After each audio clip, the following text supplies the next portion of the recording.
During that time, some of the conversation you had with the District Attorney Hilton was not in front of the court reporter.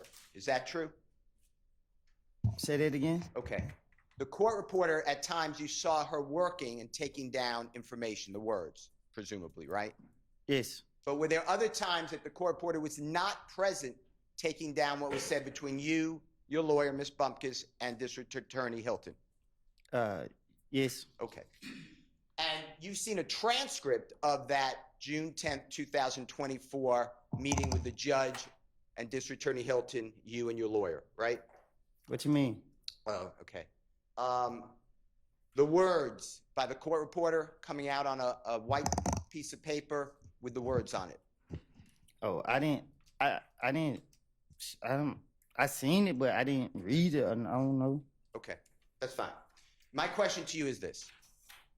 During the time that you were speaking with your lawyer, District Attorney Hilton, three of you, no court reporter, did District Attorney Hilton tell you that if you testified that you were involved with the Donovan Thomas murder, you would be locked up or arrested? You can't ask me that again? Yes, sir.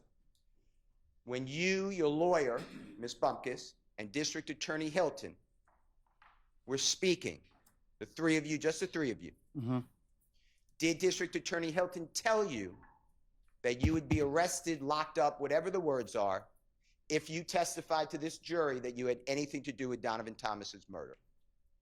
Yes. Okay. Did District Attorney Hilton tell you, with you, Ms. Bumpkus, and District Attorney Hilton, no one else, that if you invoked your Fifth Amendment right, meaning I'm not testifying, you would be locked up or jailed? Yes. Other than those two things, did District Attorney Hilton tell you you could testify to anything you want or something to that effect, and you would not be locked up?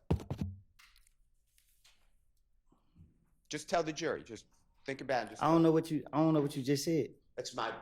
I'm sorry. But that was a bad question. That's me. Thank you for telling me that I was inartful, is my word. Okay. Other than those two issues you just told, I'm going to get locked up if I invoke the Fifth Amendment. I'm going to get locked up if I testify that I'm involved in Donovan Thomas's murder. Other than those two. So if you don't say those two things, then your use immunity kicks in and you would not be locked up for anything else you testified to. Is that how you understood it? Yes. Okay. Now, did you ever ask District Attorney Hilton, why can't I testify if I'm sworn to tell the truth about being involved in Donovan Thomas's murder? Did you ask her why did she exclude that? What you mean? Did you ever ask any question to District Attorney Hilton? Let me ask you a different way. Did you It wasn't no question. We was talking. Okay. And we were going back and forth. And that's what she said. Objection. Vague. That's fine. That's fine. Sustained. All right. Let me ask you some questions. I'm going back to your interviews or interrogations or meetings, whatever the right word is, between you and law enforcement, whether federal, gang, homicide, okay? I'm going back to those that we saw the recordings for January 11th, 2015 with Detective Thorpe. Do you remember that? Mm-hmm. Okay. And when you say, it's just for the Yes. court. Okay, thank you. The jury saw the meeting or interrogation, whatever, you know, the conversation on January 28th of 2015. Do you remember that? Yes. The jurors saw the meeting or conversation on February 20th, 2015. Do you remember that? I remember all the interrogation that they showed me. Okay. And then the last one would be February 21, the next day, 2015. Do you remember that? Yes. And I misspoke when I said the last one's really June 10th, 2015. You remember that one? Yes. Okay. I'm referring to those, and I'll make it clear which one I'm talking about.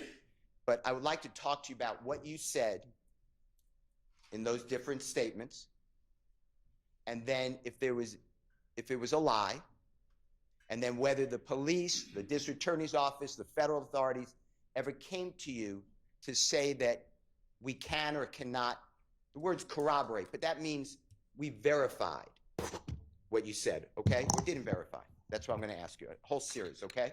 All right. If I'm losing you at all, Mr. Copeland, it's me. Let's. All right. Let's start with, and this is going to be, Your Honor,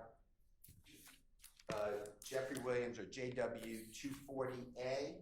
It's in Elisa, and it's State's Exhibit number 378YE, already in evidence. It's June 10, 2015. Interrogation, and Your Honor, the times are 10:36:34 a.m. through 10:36:42 a.m. And Mr. Copeland, do you have you might need those. What I'm going to ask you is these are a series of conversations with the with the police, different police officers, detectives. Mm-hmm. And I'm going to go over what you said, and then I want to talk to you about that, okay? The first one that I just announced is the detective asked you, what started it off? Was it really about a windshield? And you answered, no, nothing thug, it's something personal against each other. I want you to hear that, make sure that's what it said, okay? What started it off? Was it really about a windshield? Nope. Nothing thug had some personal against each other. Okay, what I said, was that accurate or fairly accurate? This what I heard. Okay. And what you're saying there, you're being interviewed, if you can tell, that's Detective Dennis, and you heard Detective Gaither's voice. Is that fair? Yeah. And you recognize this as June 10th, 2015 meeting. Is that true? Yeah. Okay. Now, at that point, you also said, and this is at JW 240B, Your Honor, it's in Barry, State's Exhibit number 378. What started? YE, and it's at time 3:13:02 p.m. to 3:13:22 p.m. And Mr. Copeland, tell us if you hear this. You said, you know what I mean? Honest to God truth. I asked why they didn't kill Kel. Like, you feel what I'm saying? Why that, and I'm not saying it, but H-E-L-L, they kill like he wasn't a problem. Did nothing. And Detective Thorpe, remember who he is, the homicide detective? Yeah, the bald head dude with the script right here. Yes, sir. He said, and then you said, that's what, I don't know what, and then I can't understand it, so you tell us. Them did. That's why I knew it was something personal between him and Thug. I don't know. Just listen to it and tell us if that's what it says, okay? I mean, honestly, good you. Why the hell did they kill Cam? Like, you know what I'm saying? Why the hell they kill? Like, he wasn't the problem. Nothing did nothing. Like, I don't know what they done did. I knew it was something personal between him and Thug. I mean, but what was personal between him and Thug? I don't know. Okay. The next one is JW 240C is in Colette. State's Exhibit number 378YE from the June 10, 2015 interview, 10:36:47, Mr. Copeland, through 10:36:51. And it's you saying they fell out before me and Kel got into it. And the they, if you need any type of listening to it more, I believe, and you tell us you're referring to Jeffrey and Mr. Donovan Thomas, okay? And tell us if you need to hear more of it. They fell out before me and Kid got into it. Is that what it says? I didn't hear it. Can we redo it, Your Honor? Is that okay? They fell out before me and Kid got into it. Does it say that they fell out, meaning Jeffrey and Mr. Thomas, they fell out before me and Kel got into it? Is that what you heard? I just heard something about me and Kill. I didn't hear what I said before that. All right, well, the jurors can make a determination, but that's great. Whatever you hear, okay? And the next one is JW 241A. That's State's Exhibit number 378Y. A is in Elisa. That's at 3:01:37 a.m. to 3:02:52 a.m. And Mr. Copeland, this is January 11th. This is about 6, 7 hours, 8 hours after Mr. Thomas has got the big shot. Okay? So this is the morning of January 11th, the next day, Sunday morning. Okay? 2015. And Detective Thorpe, remember being with him that day? January 11th, 2015? I don't remember the day, but that's who questioned me. Okay. And on here, just tell us if you hear the Detective Thorpe saying, what made you want to pull you into this situation? And you said, me and him had a problem in the club. Kel, they say, is the little brother. Me and him got into it at the club, probably about no longer than 4 months.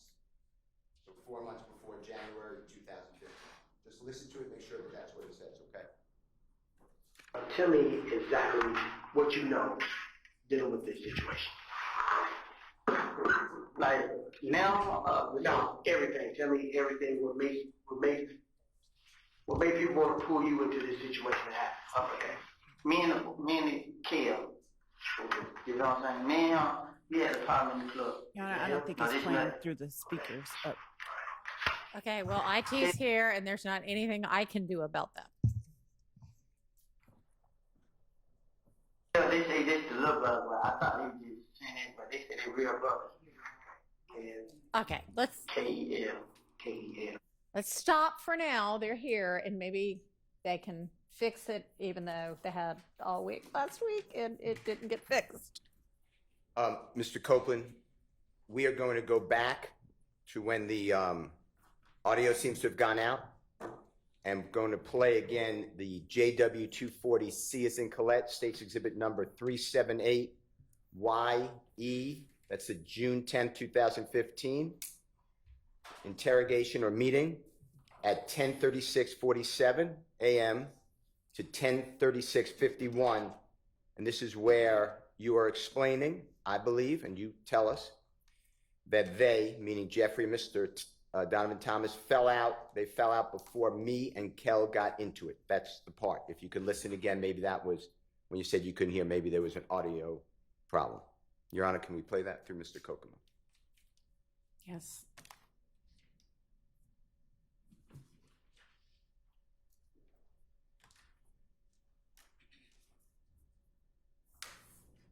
They fell out. They both, me and Kid got to it. Was that better? Did you hear that? It was the same. Okay. All right. We're going to go on then to the next one, which is, again, the audio was out. So if some people heard it, they're going to rehear it. It's JW 241A as in Elisa, State's Exhibit number 378YA. This is January 11th, 2015 with Detective Thorpe.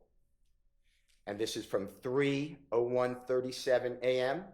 to 3:02:52 a.m. Your Honor, if we may play that. You may. Tell me exactly what you know dealing with this situation. Like now, no, everything. Tell me everything. What made people want to pull you into this situation to happen? Okay. Me and Kel. You know what I'm saying? Me and him, we had a problem in the club. Is that him? No, this nothing. Okay. Alright. Kel, they say this the little brother, but I thought they were just saying that, but they say they real brother. Kel. K-E-L. K-E-L. Kel. Okay. Okay, go ahead. Little brother of nothing. Yes. Who you identified from a picture, which is Donovan Thomas. Yes, sir. Okay, go ahead. Me and him got into it in the club push. What day was that? It's just like it was like a lot. Okay. So, but 2 months, 3 months, a year, how long? Yeah, about I'm saying no longer than 4 months. 4 months. So, Mr. Copeland, there, are you explaining to Detective Thorpe that you and Mr. Kell, you know his given name is, you know the name, Kelvin Watts? Do you know that name? Okay. Nope. Okay. Kell or Kell, there you're explaining that you and Kell have been arguing, whatever word you want to use, for approximately 4 months before January 11, 2015. Does that sound like what you said on the recording? Yeah. Does that sound right? Smart, what you mean? 9-10 years ago, going back, were you not getting along with Kell for approximately 4 months? So since maybe we'll say September 2014, does that sound right, what you told Detective Thorpe? I don't know what I don't understand. Okay. Let's just do it this way. You told Detective Thorpe on January 11, 2015 that you and Kell have been arguing since approximately September 2014. The way I got that is 4 months before January 2015. So you saying when me and him got into it? Yeah, approximately. That's what you told Detective Thorpe, and I'm asking you, is that true? Yes, me is what true? Maybe in September 2014, October 2014, November 2014, December 2014, beginning of January 2014. By that time, by January 11, 2015, you and Kell were arguing. That sound about right?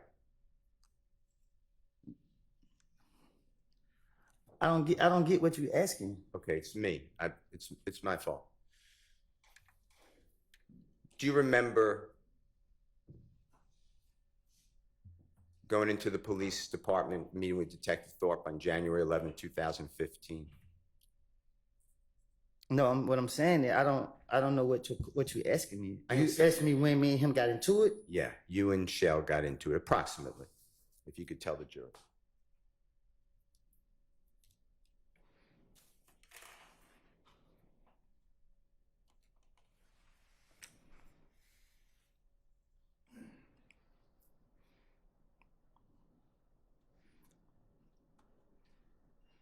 Like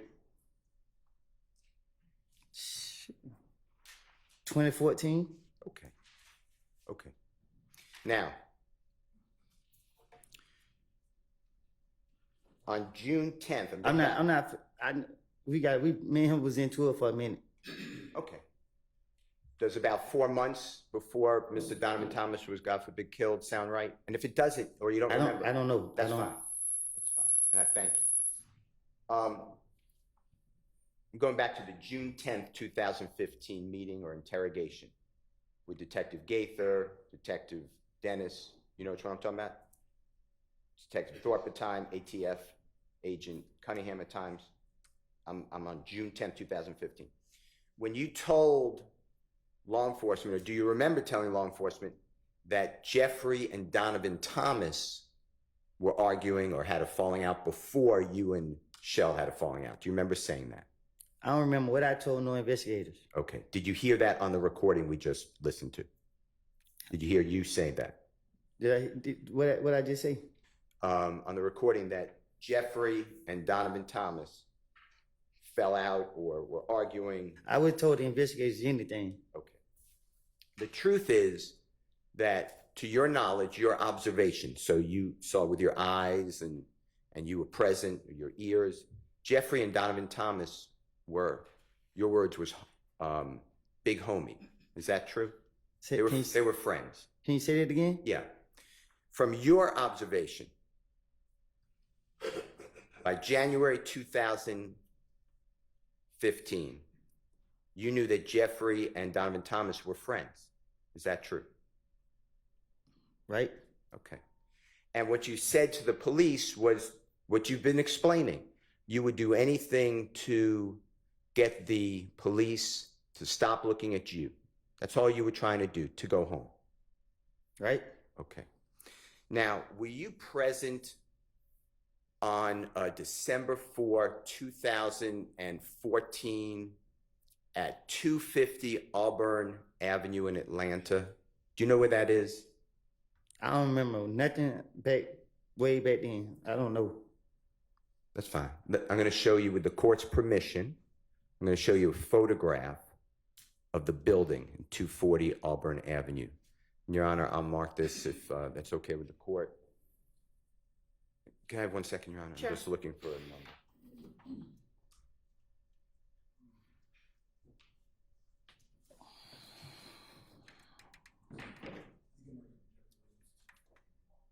Your Honor, I'm going to mark it with the court's permission. It's Jeffrey Williams, 251.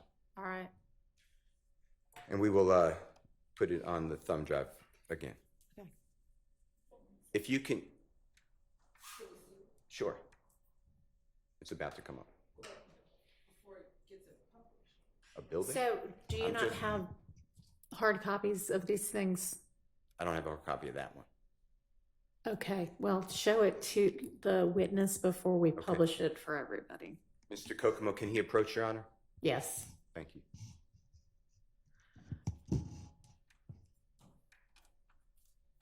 You can show the building. Just show it to the state, Mr. Kokomo.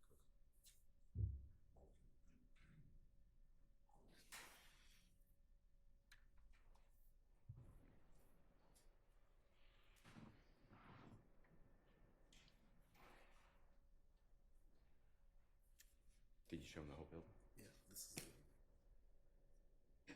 It goes all the way up. It's the next one. This one right here. That's what. Show it to the state though, because I don't think you show it.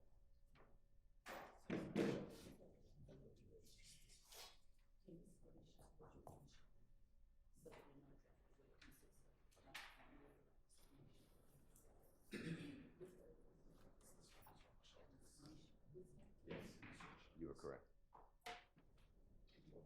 May Mr. Kokomo approach Mr. Copeland again, Your Honor? He may, once he's got whatever this is screenshot. Mr. Copeland, if you just look at this picture, again, it's a more full view of that building that I'm referring to. What's the business? This is the building.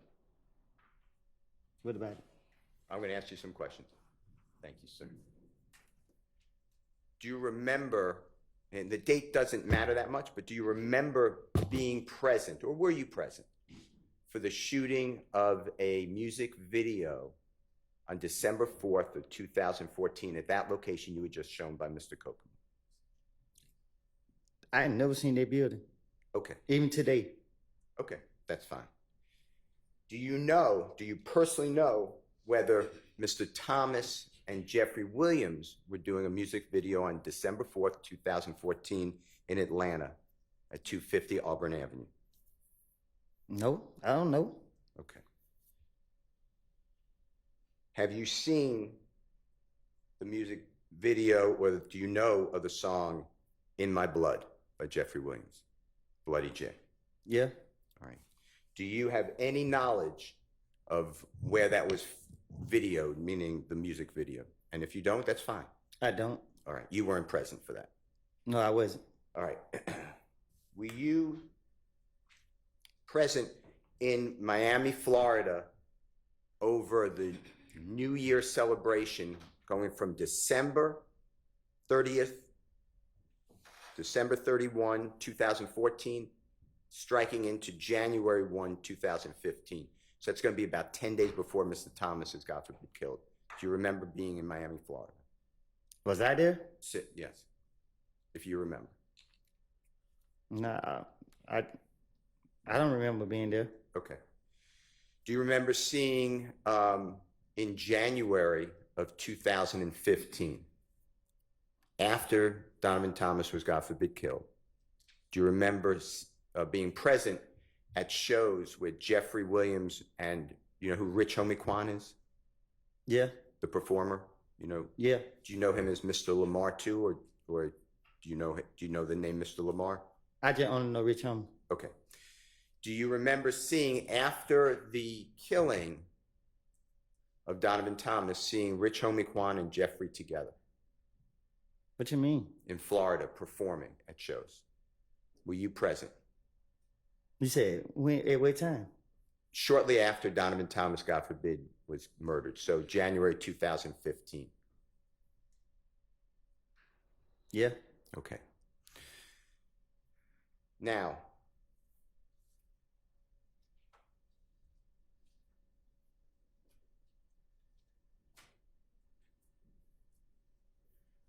were you personally aware? You were at Jeffrey Williams' home after Donovan Thomas was killed. At some point, Donovan Thomas, God forbid, is killed. At some point, you are actually at Jeffrey Williams' home in Atlanta. Is that in the Sky House? Is that true? What you mean? Okay. So I'm locking in on the date that Donovan Thomas is killed. I'm just telling you the date. I'm not asking you to remember, but it's January 10th, 2015, okay? But Donovan Thomas is killed that night. Or he's shot that night, okay? I'm asking you this. After he's shot, do you remember being at Jeffrey Williams' home at some point at the Sky House in Atlanta, Georgia? Man, my mind, I had blanked out. Too many people were calling.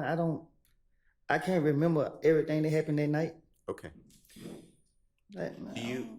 It's okay. I'm just asking questions. We're getting the. You're giving the testimony. It's fine. After Donovan Thomas is killed, after the news got out that he's killed, the information, did you ever see a posting by Jeffrey Williams about Donovan Thomas's death that night, or January 11, 2015? Do you remember that on social media? I don't remember that night. Okay. All right. Okay.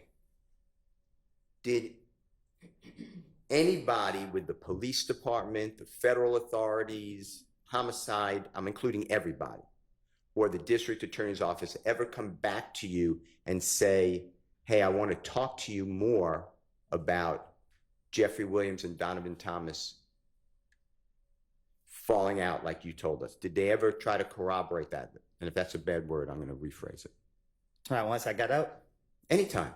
Did they ever come back to you and challenge you or ask you about this conversation that you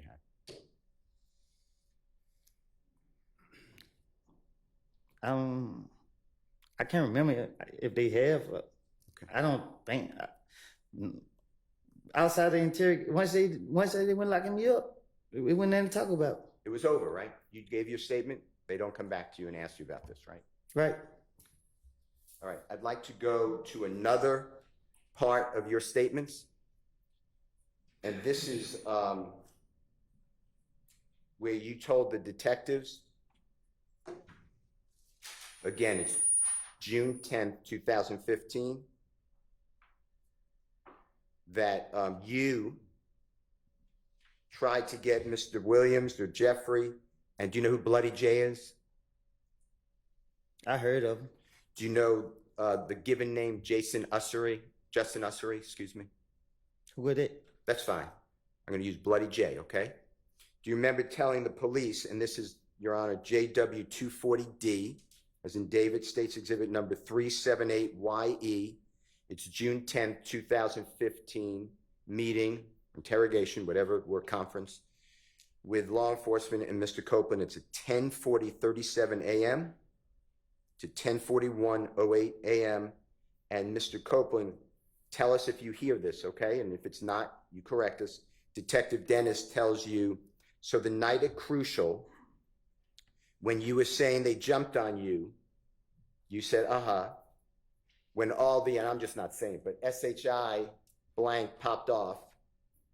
So what happened, this is Detective Dennis, what happened when you came outside with Bloody J? Because you were saying last time, and then there's overlapping conversation, meaning I can't understand it, multiple people speaking.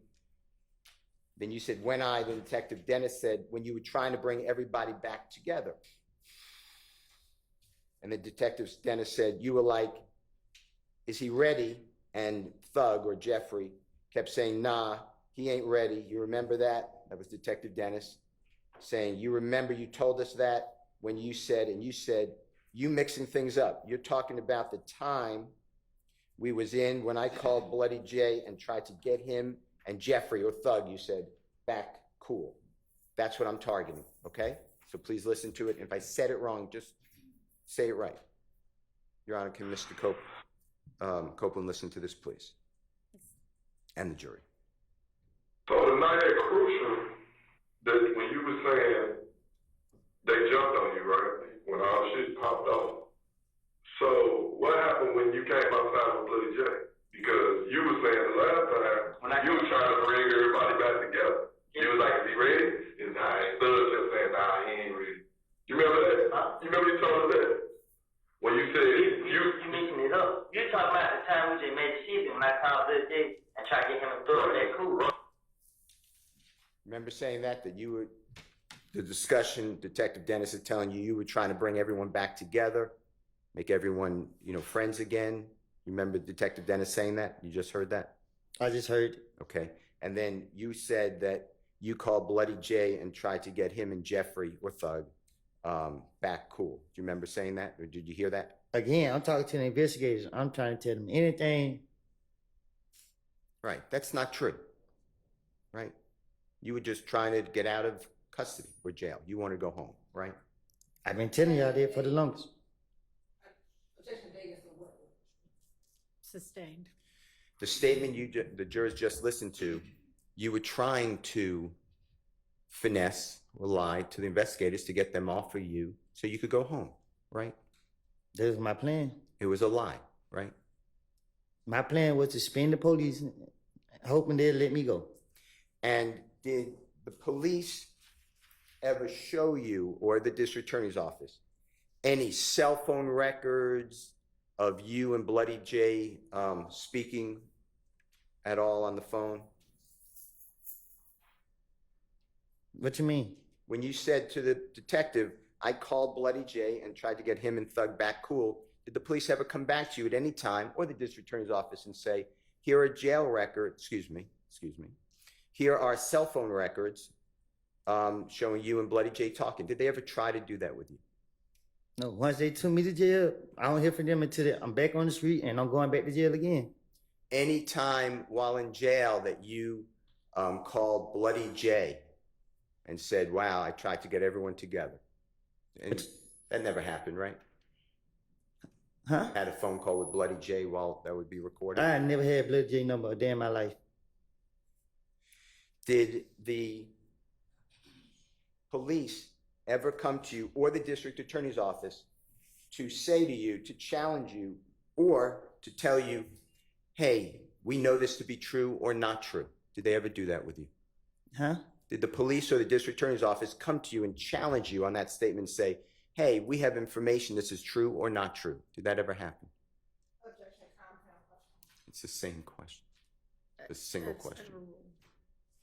Did the police ever do that at the district attorney's office? No. Okay. I'm going to go to another one. This is your statement again. This is June 10th, 2015.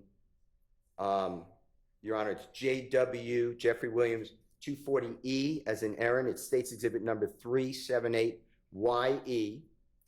And Mr. Copeland, this is at 10:45:09 in the morning to 10:46:01 in the morning. And on this one, what I'd like you to listen for is you saying, if you did say it, you tell us, yeah, so I'm like, and I'm not saying, but darn, but it says another word, but this SHI blank happened, but before that happened, me and Kel was face to face. You know what I mean? Detective says yes, or Then you say, truth be told, I walked up on him, meaning Kel, with Shannon, me and him, it was me, D, my baby mama, and her friend. You said, the text said, You said, it was Kel and about 5 more other, I'm not saying, but ends. All right, look, bruh, you know what I mean? I got a problem with you, bruh. You know what I mean? This SHI blank here, we've been knowing each other. Detective says, right. and you say, I'm telling Kel that, bruh, this SHI blank ain't about them, bruh. You know what I mean? What the HELL? Woo woo. We talked like, while me and Kel talking, Kel, you know what I mean? All this SHI blank really about Thug. The truth, this is the truth. So detective says, so Kel's beef is not with you, it's with Thug. And you say, yeah, it was with Thug. Detective says, well, then why he? And you said, it was a cover-up. You're not listening. It was a I was the cover-up. I want you to listen to this and tell me if you hear what I said. If not, just correct it. Yeah, I said something like that. But that shit happened. But for this happen, me and Kill face to face. Now I mean, truth be told, I'm a punk. With scandal. Man, it was me, D, my baby mama, and her friend. It was Kill, and about 5 more with me. I'm like, look, bro, I mean, I got a problem with you, bro. You know what I mean? This shit here, we been on each other. I'm telling Kill that, bro. This shit ain't about that, bro. You know what I mean? What the hell, we talk. Why me and Kill talking? Kill really not saying. You know what I mean? All this shit really about Thug. The truth, this is the truth. So Kale's beef is not with you, it was Thug. Why? I was the cover up. You're not listening, I was the cover up. Listen. Did you hear that, Mr. Copeland? Yeah, I heard. What I said, is that what you heard? I heard it. Okay. And you were doing the same thing you've told the jury over and over again, right? I was lying to the police because I wanted to go home, and I was putting it on Jeffrey, right? That's why I keep telling you. And the police, you knew, wanted Jeffrey. They wanted to make a case against Jeffrey. They made that clear to you, right? Yeah, they did. So it wasn't that hard for you to realize, and I'm not saying you're not, using your finesse, but you knew who the police wanted you to implicate's my word, that's a bad word. You knew who the police wanted you to say is the person responsible for this death, right? I didn't think they were going to go after him. Okay. And you knew that they wanted information from you about Jeffrey. True? Yes. Now, when you talk about your baby mama, did you hear that in the recording we just listened to? Mm-hmm. You're talking about the Honorable Miss Deshawn Quarterman, right? That's her name? Yeah. Okay. And you're aware that Miss Deshawn Quarterman, your child's mother, had spoken with multiple, but Detective Gaither at times. True? What you mean? During this time. Yeah. And we know that because remember hearing some jail calls yesterday that the district attorney's office played for you, and you even asked Miss Quarterman or Deshawn to call Detective Gaither on one of those recordings, or two of those recordings. You remember that? Yes. And you asked Deshawn Quarterman to text Detective Gaither. Do you remember that, hearing that yesterday on the jail calls? Yes. Do you have any information that Deshawn Quarterman or Detective Gaither or anyone else came to you and said, hey, we corroborated, we spoke with Deshawn, and she said, yep, I was there when you made it good with Kel, and it's all about Thug. It's all about Jeffrey. Did that ever happen? The police never talked to her without me knowing. Okay. They never talked to her. Period, right? Yeah, they didn't. They talked to her when me and her was in the interrogation room, and they really didn't say that to her. Yeah. Okay. Okay. And of course,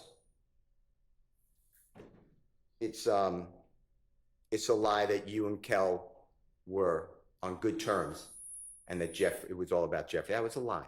That was part of your attempt to get the police off of you so you could go home. True? What you mean? That's why you said this, because you wanted the police to go to get away from you. You wanted to go home. Right. Okay.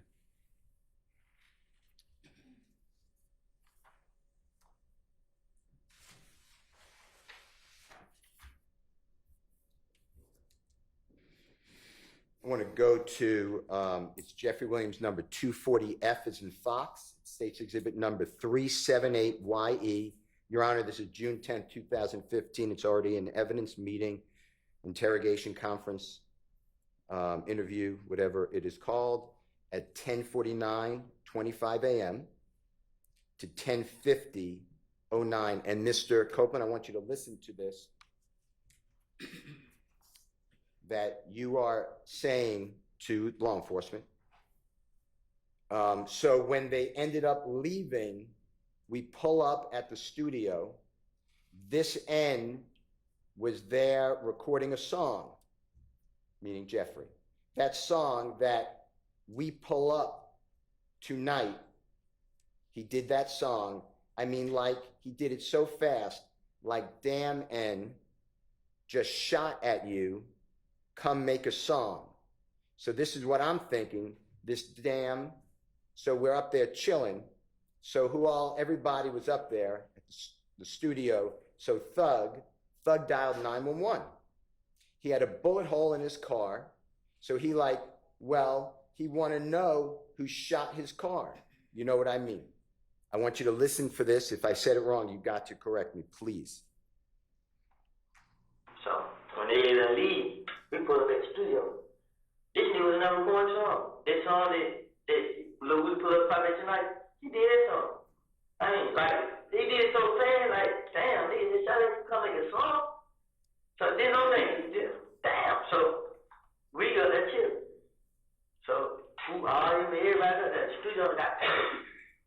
So Doug now, yeah, we was in cup. So he's like, well, he wanna know who shot his cup. Did you hear that, Mr. Copeland? Mm-hmm. Did I say fairly what it says? Was I fair? That's what it sounds like. Okay. Did the police ever come to you after you reward them with this information and play for you or even tell you, hey, here's the 911 call made after the gambling house was shot up and a supposed bullet hit Jeffrey's car? Did that ever happen? No. Did the district attorney's office ever come to you and say, hey, we have the 911 call that Jeffrey Williams phoned in, like you told us, on June 10th, 2015. Did the district attorney's office ever play for you that 911 call? No. There was no 911 call. You were just trying to get out of the police, right? Objection to suicide evidence. Sustained. Was there a 911 call, to your knowledge, that was ever shown to you to corroborate, to verify, to support that statement? No. Okay.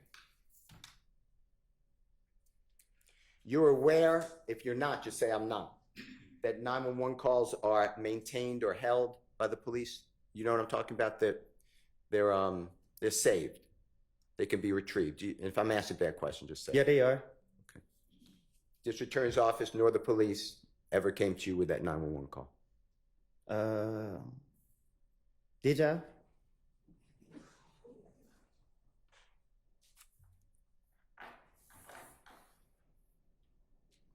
I don't know. Okay. I don't know. Okay.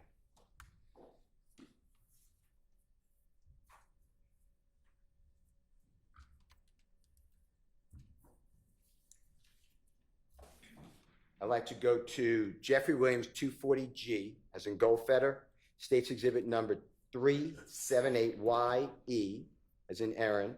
It's again, Your Honor, the June 10th, 2015 meeting with Mr. Copeland and the detectives. Now it's at 3:47:32 p.m. to 3:48 p.m. 00. And Mr. Copeland, if you can just listen for and tell us if this is accurate. You said,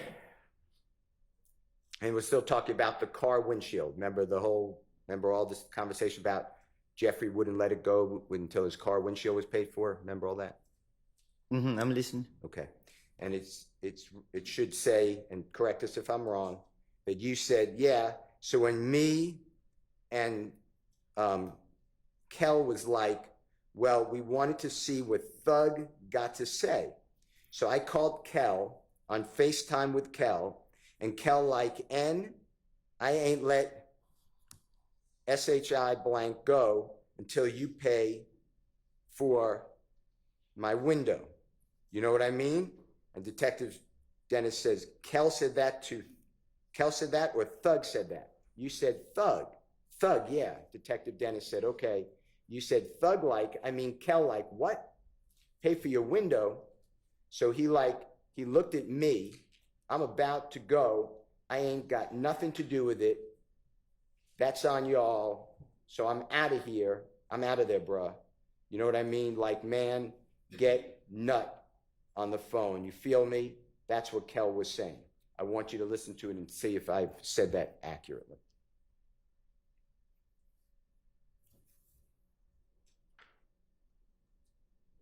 So when me and Kill seen Church Henry, Kill like, well, you gonna see what Thug got to say.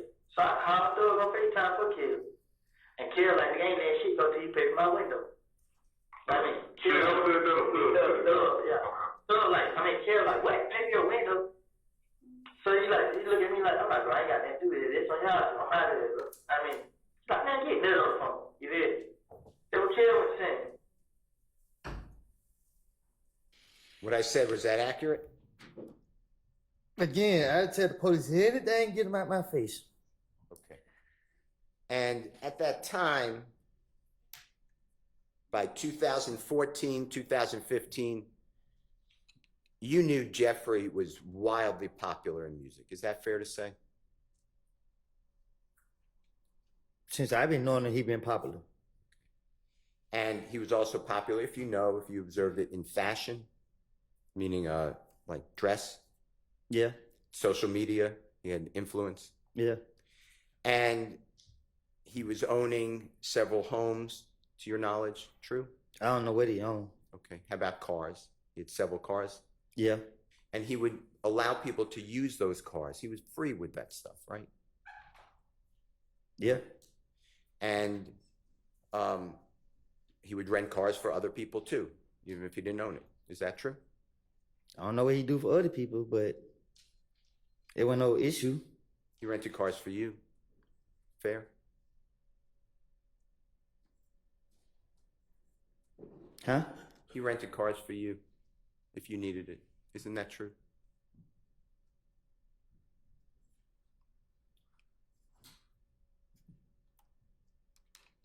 What you mean? You would drive at times a rental car with permission of Jeffrey Williams that he rented. It wasn't a big deal, right? I used to just go get the car. Yeah. Yeah. Okay. And it wasn't only you, it was anybody. He's generous, right? With his things. Objection, assuming FaceTime.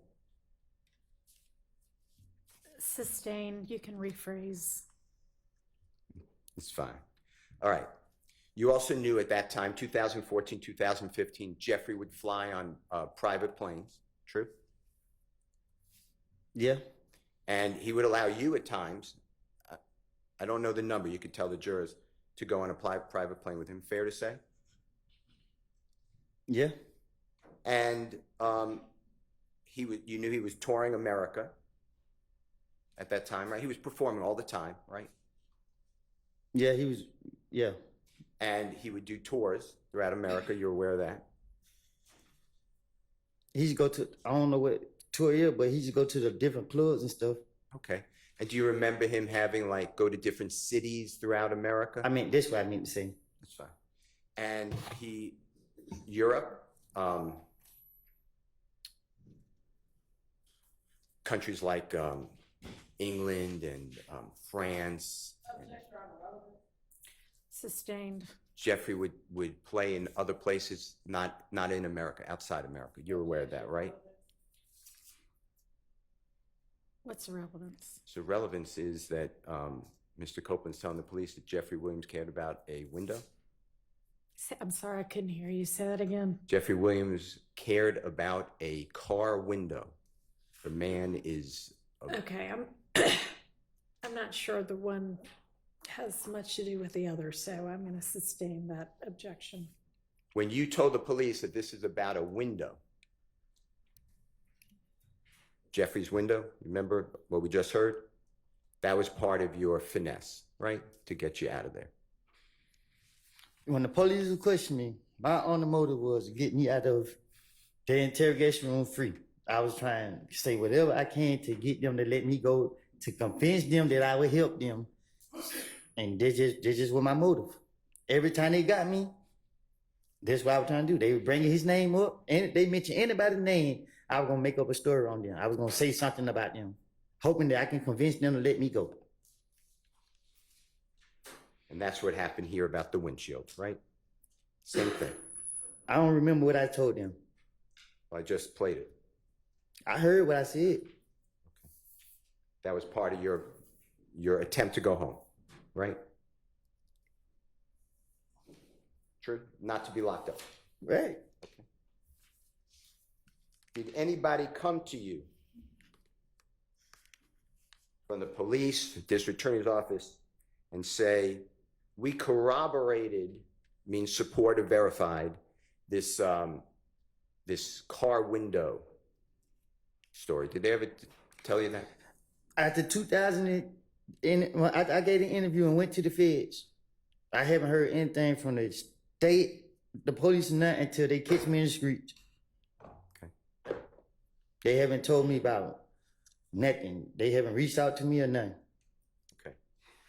I'd like to go to the next issue that I'd like to discuss with you, Mr. Copeland. It's JW240H as in happy. States exhibit number 378YE as in Aaron. It's again the June 10, 2015 interrogation. It's at 10:42:23 a.m. through 10:42:32 a.m. And I'd like you to listen for and tell us if I am wrong where.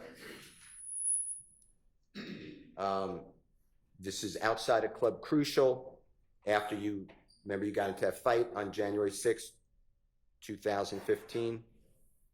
Remember with the lip and the eye and the knot on the head, remember that? And when nothing went wrong with my lip, it was just my eye. Okay. And it was, the detective said to you, okay, we'll get back to see you 9. He's standing there with Bloody J. You said, so, but Thug pulling my shirt like, there goes Bloody J right there. You know what I mean? Thug and Nard were in the car leaving Crucial that night and firing at either Bloody J or Kel's people. Tell me if you hear that, okay? Okay, so get back to you see 90 standing there with blood. So, but Thug put him a shirt like, there go Bloody J right there, y'all mean? You hear that? Yeah, I heard. Okay.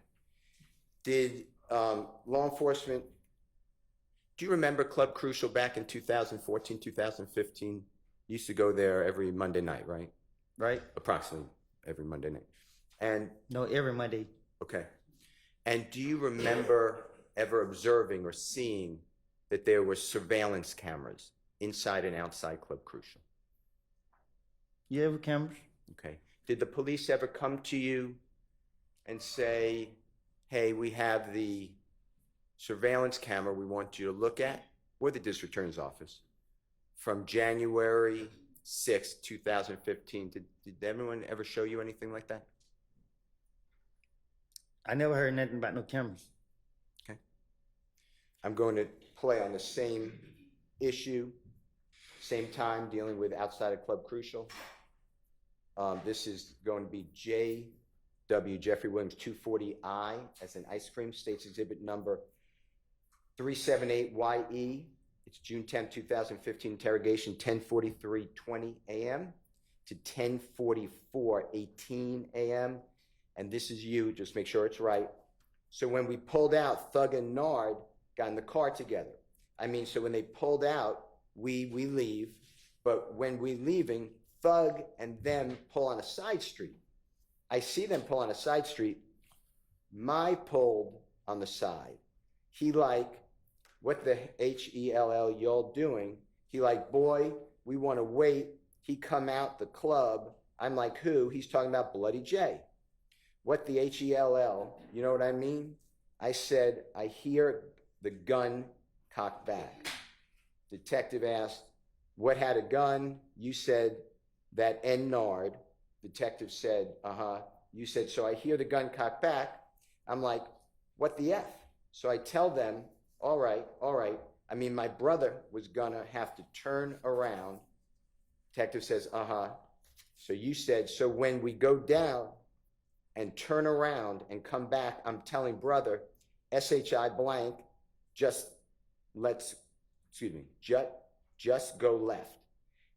And we just ride the back street all the way to the house. We just hear the SHI blank go boom, boom, boom.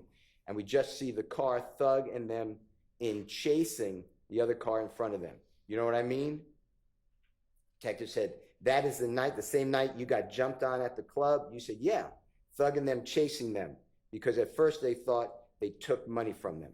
Just listen to it, make sure I said that fairly accurately. We pulled up. So we pulled up to another guy called you. So they pulled up. We leave. But when we leave, I saw them from South Street. So after I see them from South Street, my brother pulled up and said, like, what the hell y'all doing? He's like, well, we don't really need to come out the club. I'm like, he's not playing today. What the hell you know what I mean? Do it today? I said, gun cop back. Who had a gun? The nigga know it. So I get a gun cop back. What the fuck? So I said, my brother go down and turn around. So when we go down and turn around, come back up. I tell the brother, you go look, and we just ride fast, we all reach the house. We just hear the shit go, boom, and we just see the car door, and then chasing the other car in front of them. This is that night the same night you got jumped on the car. Yeah. So, door and chasing me, because at first we thought they took money from me. Did you hear that, Mr. Copeland? Yeah, I heard. Was it fair what I said? What you mean? What I said was that what you said. Did I take your words and the detective's words accurately? What I said beforehand. I guess. Did the police, local police, gang unit, federal authorities, district attorney's office, anybody ever come to you with any type of verification of what you said? Did they ever say to you, yeah, this happened or this didn't happen? Did they ever even talk to you about that? No. Okay. I want to go to the next issue, and this is JW240J as in Jake. It's State's Exhibit number 378YE. It's the June 10, 2015 interrogation, meeting, or interview. It's at 3:46:40 p.m. through 3:47:45. And here, Mr. Copeland, you are discussing with the detectives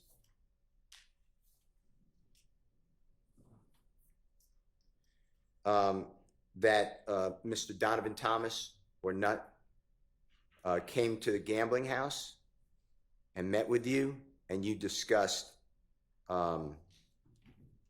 your issues with Mr. Shelkow. I want you to listen to this. Specifically, you said, I was just like, darn, but it says another word, bruh, what happened? You know what I mean? What the H-E-L-L? I'm just like, the only thing I did was, you know what I mean? That N-Kel is, that's what that was, because I was just like, and then I just remembered like the stuff Nutt used to be saying. You know what I mean? Like Nutt pulled up at the gambling house and he tried to talk to me. You feel me? I let the window down. I cracked the window. He said, darn, it says another word, blood. I ain't blood, bruh. You know what I mean? But darn, says another word. You know what I mean? So I pull over. And when I pulled over in the car, him and Big Boo was talking. I mean, dapped him up. Boom, Shannon right there. Shannon walked right past, looked at me, and was like, you know what I mean? Detective said, uh-huh. You then said, and he was just like, man, what's up with you and Kel? Meaning Nutt, or Mr. Thomas. Like, man, these ends, let him trip with y'all. I ain't got no problems with him. You know what I mean? So we was talking. When we got finished talking, he like, man, I'ma holler at the end. I'ma let y'all ends know what's up. You know what I mean? This and that. Detective said, that's what Nuts said. You said, yeah. So when me and Kel seen, Kel was like, well, he wanted to see what Thug got to say. So I called Kel on FaceTime with Kel, and Kel like, I ain't let SHI go until you pay for my window. You know what I mean? Just listen to it and tell me if you agree with what was said. I was like, damn, bro, what is it? I don't think I did. That nigga ain't the problem. Know what I mean? The nigga Cal is. That was the stuff I feel like. And then I just remember like the stuff Nut used to be saying. I mean, like Nut put up at the gamma house and he tried to talk to me. You feel me? I did one time. I cracked one. He like, damn, blood. I ain't blood, bro. Know what I mean? Like, damn. I mean, so I pulled over. When I pulled over, I got caught and they did boo talking. I mean, I jabbed him up. Boom. Shannon right there. Shannon walked right past. Looked at him like, you know what I mean? And he was just like, man, what's up with you and Kel? I mean, they young trip, but y'all ain't got no problem with it. I mean, so we were talking. We got there and talking. Like, now I'm hollering at me. I'm gonna let y'all even know what's up. You know what I mean? This and that. That's what Nuts said. Yeah. So when me and Kel seen Church Gaming, Kel was like, well, he gonna see what Thug got to say. So I called Thug on FaceTime for Kel. And Kel like, ain't that shit go till you pay for my window. I mean, Kel. What I said, was that fairly accurate, what you were saying with the detectives? I never had no conversation with Nut outside the gambling house. Exactly. Police never came to you in any way to say, hey, we corroborated that or support or verified that, right? That never happened. I never had a conversation with him. I want to talk with you about Jeffrey Williams number 240K, as in Kitten, States Exhibit number 378YE. Your Honor, it's at 9:56:01 to 9:56:27 a.m. It's June 10, 2015 meeting. Mr. Copeland, I want you to listen for, and then, correct me if I'm wrong, that you said to the detectives on June 10, 2015, so I went and got the car. I pull up at the green store. I ain't seen them out there. So I was talking to Little Rick. Me and Little Rick talking. I called D. D said he was on Cleveland. So Rick asked, like, where you just go? Because I was going to the girl's house. He like, all right, boom. I get in the car, I ride. I pull up at McDonald's. When I pull up at the McDonald's, detective says, you went to McDonald's? Bye-bye. You say, on Cleveland. Detective said, on Old Hapeville? You said, nah, the one across, and the detective then cuts into your statement. I want you to listen to it. We're talking about, obviously, where you were at around the time of Mr. Donovan Thomas getting shot, okay? Just to orient you. So I got caught. I got pulled up at the green store. I ain't survived it. So I'm talking to Lil Rick. Me and Lil Rick talking. I called him. He said he's on plea. So Rick asked like, where you just go? You turn around. And I'm gonna go to the girl. He's like, all right. Boom. I get in the car. I ride to you. I pull up at the McDonald's. When I pull up at the McDonald's, to the McDonald's side, Cleveland, Wakefield, like the one right across the street. Yeah. Did I say fairly what you said to the detectives? Did it sound correct? That's what it said. Yeah. Okay. Now, did you ever get word from the district attorney's office, the detectives, the ATF agents, anybody that Little Rick confirmed your statement to the police? That they spoke with Little Rick? No. Okay.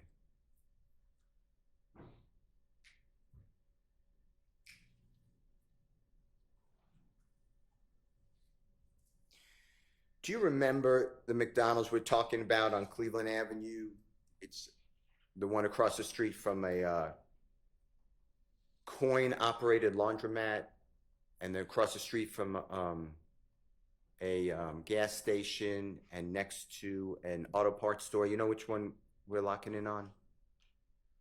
I could show you a picture. Yeah, you gotta show me a picture. Okay. Nah, I know what you're talking about, dude. Okay. In 2014, 2015, if you observe this, just tell me, you know, if you remember and you observed it. Do you remember seeing surveillance cameras inside and outside that McDonald's? That's not my neighborhood. That's fine. That's good. Okay. All right. Now, you're aware by the time that all this happened, January, we'll just say January 2015, January 10, before Mr. Donovan Thomas's, God forbid, shot, you're aware that cell phones, cellular telephones, give a general description of the area the cell phone is in. Is that true? Can you say it again? Yes, sir. Yes, sir. At and around or before Donovan Thomas's shooting, that's what I'm locking in on. Were you aware, did you know, that cellular telephones can tell a general vicinity of where the phone is? Do you know what I'm referring to? You said, do I know about it? Yeah. Did you know about it back then? Yeah. Okay. And in fact, you told the police on January 11th, 2015, within 7 hours, 8 hours of Mr. Donovan Thomas being, God forbid, shot, you brought a cell phone in the interrogation room with Detective Thorpe and said, my phone will tell you where the phone was. Remember doing that? Right. And that was you trying to tell the detective, don't look at me for the killing of Donovan Thomas. Fair to say? That's why you went there. Right. I'd like to play for you and just tell us, you know, orient the ladies and gentlemen jury, if that's what you're talking about. This is, Your Honor, Jeffrey Williams 241G. It's in Gold Federal States Exhibit number 378Y. A is in Elisa. Your Honor, this is the January 11th, 2015 interrogation or meeting with Detective Thorpe and Mr. Copeland. It's at 3:14:09 a.m. to 3:14:23 a.m. If you can listen to this, Mr. Copeland, just make sure that that's, you tell the jurors correctly if this is what you're talking about.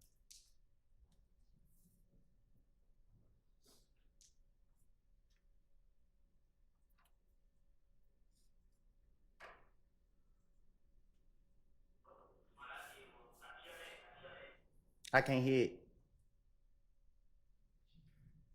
It wasn't shared.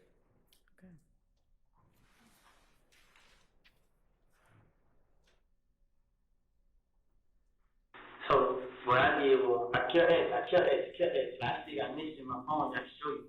I was asking everybody like, should I go down there, bro? Cause I didn't do it. They come scan me. They do everything. I didn't do it.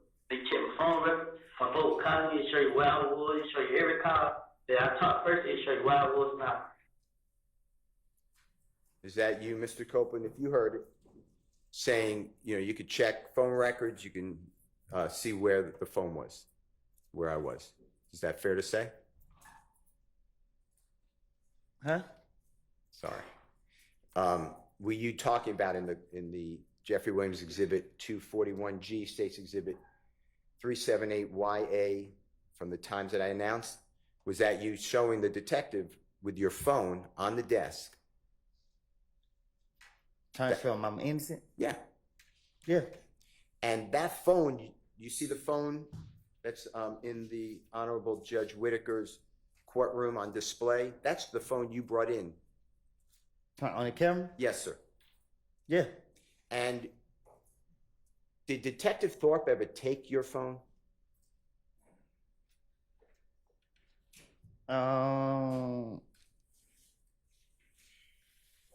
Shit, I don't know. I don't think so. Well, let's do it both ways. I don't really remember how it was so fast. I don't really remember how it went. Okay. Well, let me ask you this, and if you don't remember, just say I don't remember. Did anyone on the district attorney's office or the police department ever show you the contents of your phone, that they looked into your phone? Did they ever come back to you and say, hey, we can tell where you are, or these are the text messages? Did they ever show you that? Miss Hilty told me that, I think in Glanville office, that something about my phone showed me somewhere else. I can't. She said something to me about it, like during this trial. But I don't recall exactly how she said it. Now, you had multiple phones, fair to say, on January 10th, 2015? What you mean? Multiple is a bad word. You had more than one phone on January, the day that Mr. Donovan Thomas was killed. You had more than one phone, right? Everybody got more than one phone. Okay. And including you, right? Yeah. In fact, you told the jury on August 12th of 2024 that you had more than one phone. And if you listen to this, just make sure that's what you're talking about, the night of Donovan Thomas's murder. JW 249, Your Honor, at 5:44:48 to 5:45:16 from the Fox 5 stream of this trial.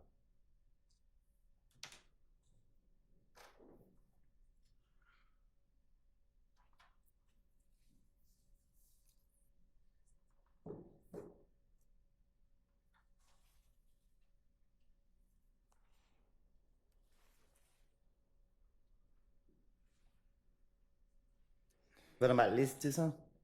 I think he's having a little issue. I'm sorry?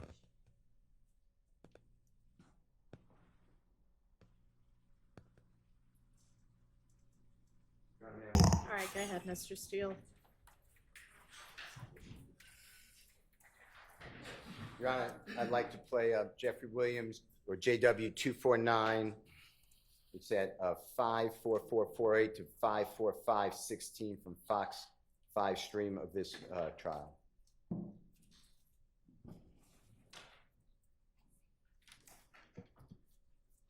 Did you provide us your phone number so we can get your phone records, Mr. Copeland? Which phone? The phone you had in 2015, did you give police your phone number so we can get your phone records? I don't recall. Now you're talking about. Did you give police your phone number in any of these interviews so that we can get your phone records? Which phone? Your phone that you had back in 2015. I had more than one phone. Okay. Is that audible? Mr. Copeland, that's you testifying before this jury, August 12, 2024, where you explained that you had multiple phones on January 10, 2015. Does that sound right? That's what it said. Okay.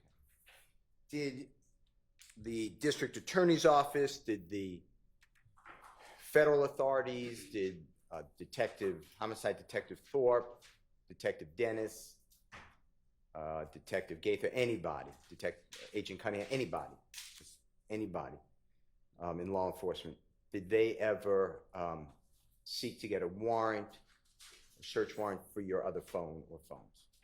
Speculation. Sustained. Did you ever get served with a search warrant, a warrant, or even asked to give the police your other phones or the district attorney's office? No.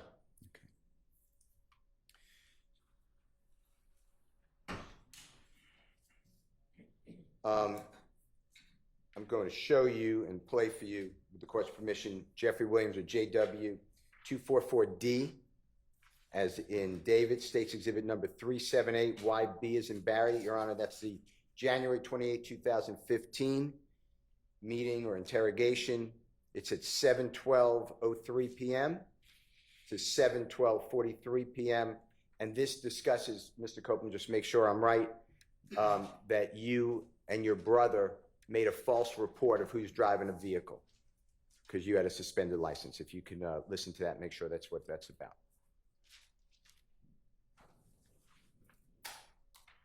So when I jumped back in the car, we rolled. Got off on Lakewood, got back on the freeway, went to the house, told my brother, and he didn't get tried to kill me. Why you had your brother file a police report? Good, I ain't got a license. You still a victim though, like They still lock me up. bruh, if you ain't in the car, listen, if you ain't driving the car when we get there, we're not gonna waste our time on lock you up for driving with because now you didn't kind of, now you didn't kind of sway the investigation because y'all made a false police report. Now I ain't trying to lock y'all up for that shit, but if we get some evidence or get a gun or something to match shell cases or whatever like that, it's kind of like you threw the investigation off by having your brother take the report. You know what I'm saying? Like at that. Is that pretty much what it discusses, Mr. Copeland? Huh? Is that what it discusses? What you're discussing with the detectives, you had your brother file a report, a false police report. Is that what it's discussing? Right. Okay. And you understood on January 10, 2015, that the cell phone that you told the police about would show an approximate location, right? Huh? The cell phone that you had on that desk in front of Detective Thorpe that you told the police about, that would show an approximate location of where the cell phone was, right? I don't know. I don't get what you're saying. Okay, it's me. I apologize. When you were with Detective Thorpe on January 11th, 2015, about 7-8 hours after Mr. Thomas was shot, okay? And you brought with that phone, you brought that phone with you? If that phone was with somebody else and not you, at the time of Donovan Thomas's shooting, the police didn't have all your phones, right? Well, you didn't give, I'll correct you. Just rephrase it. It was kind of Sure. confusing. You didn't give the police all your cell phones that you had with you or access to on January 10th, 2015, but you did show one phone. True? He didn't. I don't even think he wanted my phone. Okay. All right. Now,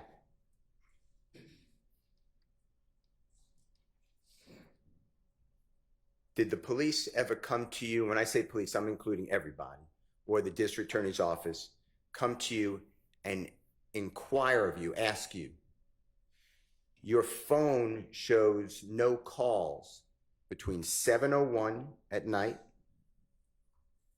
and 7:23 or 24 at night on the night Donovan Thomas is shot. Did they ever ask you to explain or why there are no calls during that time? Did they ever discuss that with you? They don't tell me nothing. Okay. All right. I'd like to go to the next recording. And this is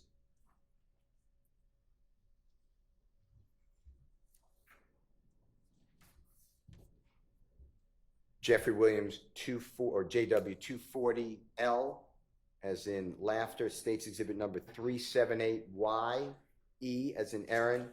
Your Honor, this is June 10th, 2015. And Mr. Copeland, June 10th, 2015 interrogation meeting. It's at 9:55:46 a.m. to 9:56:01 a.m. And it is you, I believe, and you make sure, saying that you called Jeffrey Williams from the green store, and it's something like this.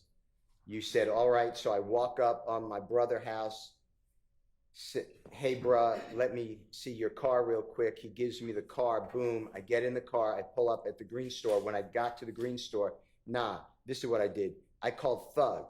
I ain't called D right then and there. Detective says, and you say, I called Thug. He ain't answer. I'd like you to listen, make sure that that's correct, okay? Alright, so I'm on my brother's house. I run to the car, and give me the car. I get the car, pull up at the green store. When I got to the green store, nah, they were like, I called Thor, I ain't called you right there. I called Thor, he ain't answer. Mr. Copeland, did the police or the district attorney's office ever come to you and ask you on your phone records whether it supported or did not support that you called Jeffrey Williams from around the green store on or around the time Donovan Thomas was shot? I don't know what you. Ask me again. Yes, sir. Did the police or the district attorney's office ever come to you and ask you to explain your cell records, your cell phone records, and ask you about this comment that you called Jeffrey from around the Green Store at around the time of Donovan Thomas's killing? Did they ever do that with you? Can you ask me short so I can catch it? It's too long for me. No, it's my bad. It's my fault. I apologize. Did the police ever share with you, or the district attorney's office go over with you your cell phone records that they may have? Did they ever do that? No. Okay.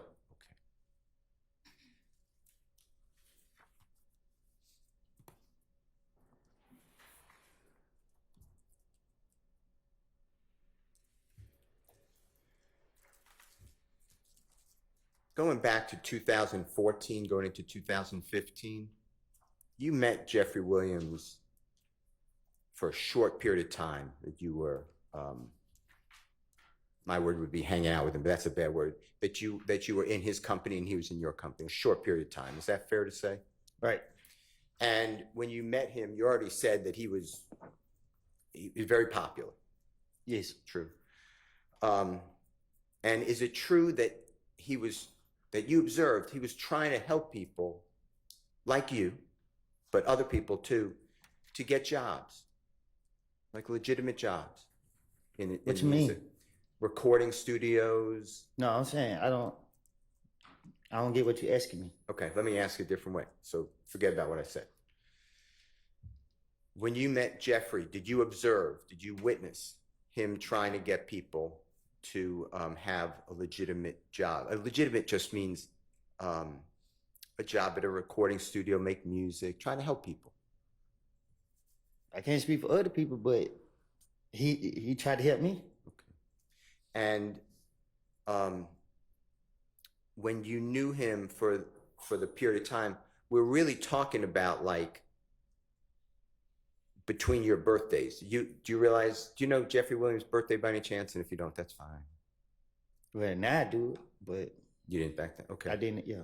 Is it fair to say that you and he knew each other, but like after your birthday in July of 2014 and really stopped because you were in custody anyway, by July 2015? That's the period of time that you knew each other? Is that true? No, I didn't. From 2014, I met him like at the end of 2014. And then you already told the jury, but you got locked up a lot. The police kept locking you up in January, February, March, April, May, and then June. You were locked up in federal custody for 51 months. True? Yes. Okay. And that's really the only period that you knew Jeffrey. It's Yeah. the only time that you were around him or he was around you. True? Well, really, we wasn't even together every day. I was out in the neighborhood. So when the state is asking, like, you questioned about, you were so close with him, what you really did was you'd go to a studio, he'd let you come to a studio. True? Yes. I was going with somebody else. Yeah. You went originally with a gentleman I know as Mr. Trontavious Stevens. Do you know that name? Yes. Is that also Slug and Tick? I know. Person? I called him Tick. Yeah. Okay. And that's how you first were introduced to be around Jeffrey Williams. True? I think so. And then you would see him, he'd allow you, and when I say allow you, I mean, it was okay. He allowed a lot of people to go to his shows, right? I think Tick invited me out. Okay. And that was really your relationship with, and he would take pictures with you if you wanted to and he wanted to. True? Yeah, I asked. Yeah. And you put that on social media. You were promoting Jeffrey and you liked that. He give me, yeah. And it gave you a little bit of maybe No, a fame. lot. Okay. Gave you a lot of fame. True? Yeah. And you were trying to launch your own career as a musical artist at that time. True? I was trying to find myself. Okay. Later, though, you did try to, and you did launch your career as a musical artist, right? Well, I going back to jail, they started locking me back up. You were trying to do that, though. You were trying to do I tried it. Yes. You had a manager. Huh? You had a manager. Yes, I had a lot of stuff. Yeah, they were controlling your social media feeds, etc. Yes. True. Okay. You put out music videos. True. Well, my manager and them did. Sure, but you were featured. You were starred. Right. It was your music. Right. Okay. Jeffrey never had the pleasure of having you featured in one of his songs. Is that true? No, I ain't never been in his song. Okay. And Jeffrey never was featured in one of your songs. Is that true? No, me and him don't have music together. All right. But he did put you in one song of his. You know the song Halftime? I'm listening. Do you remember the line, and I'm not saying this a quote, but something effective, if you mess with me, Woody will come up and pop you in the noggin. And if that's not a quote, I'm not trying to misquote it, but that's what is that something like what it says in that song? Yeah. And the song is Halftime, right? Yes. Wildly popular song. Yes. And the police, when that song was released, the police seized on that to use it against you, basically. You knew that, right? Sustained. From your vantage point, and what that means is you learned that the police was using that song. They asked you about that song. No, they told me. Yeah. One of them told me that I think I had got out, shit. I got out one of the jails and they got me the next day. And they were like, yeah, man, now you at the top of our radar. It was something like, and he pissed me off when he said it. He being the detective. No, it wasn't no detective, it was the police. Okay. The police officer upset you when they I think it was Dennis that said it. It was one of them that said it to me. Okay. Now, that's the only time you're mentioned in one of Jeffrey's songs. Is that true? What you mean? There's not another song that Jeffrey, to your knowledge, mentions you. Yes. Okay. And Halftime, you know this, was made in 2000. It wasn't released till 2015, but it was made in 2014. Is that true? Yes. Okay.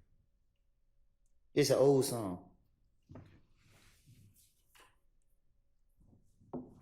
And there's no truth to that lyric that you would pop somebody in the noggin for Jeffrey. Am I right? I would never.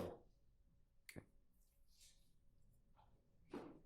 I want to go back to what we talked about earlier, that Jeffrey was in fact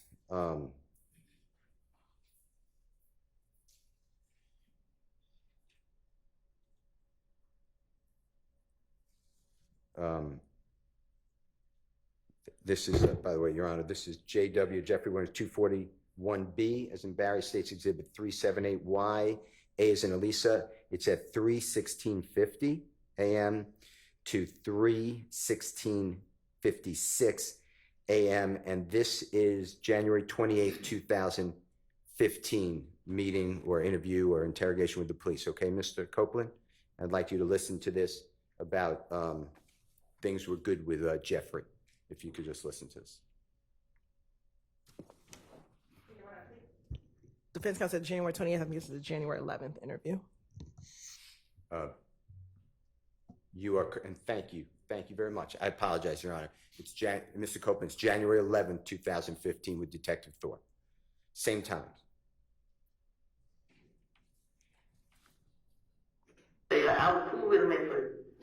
When Thorpe blowed up, Thorpe started letting me hang and put me out in his songs and videos. You were telling Detective Thorpe that Jeffrey was cool with Mr. Thomas, right? I guess. And that's the truth, though, right? I don't know. I'm saying I can't hear what I said in the video. Okay, how about this? From your observations, Jeffrey was on good terms with Donovan Thomas. I don't think I ever seen them two. I can't remember being around both of them Ever? at one time. You never saw them dap each other up? I'm saying I don't think I've been around with. I don't think I've been around like if I never seen them. I don't think I've been around with both of them in the same place. If that makes sense. Yeah, of course. Okay. I don't remember. I can't remember seeing both of them in the same place. Okay.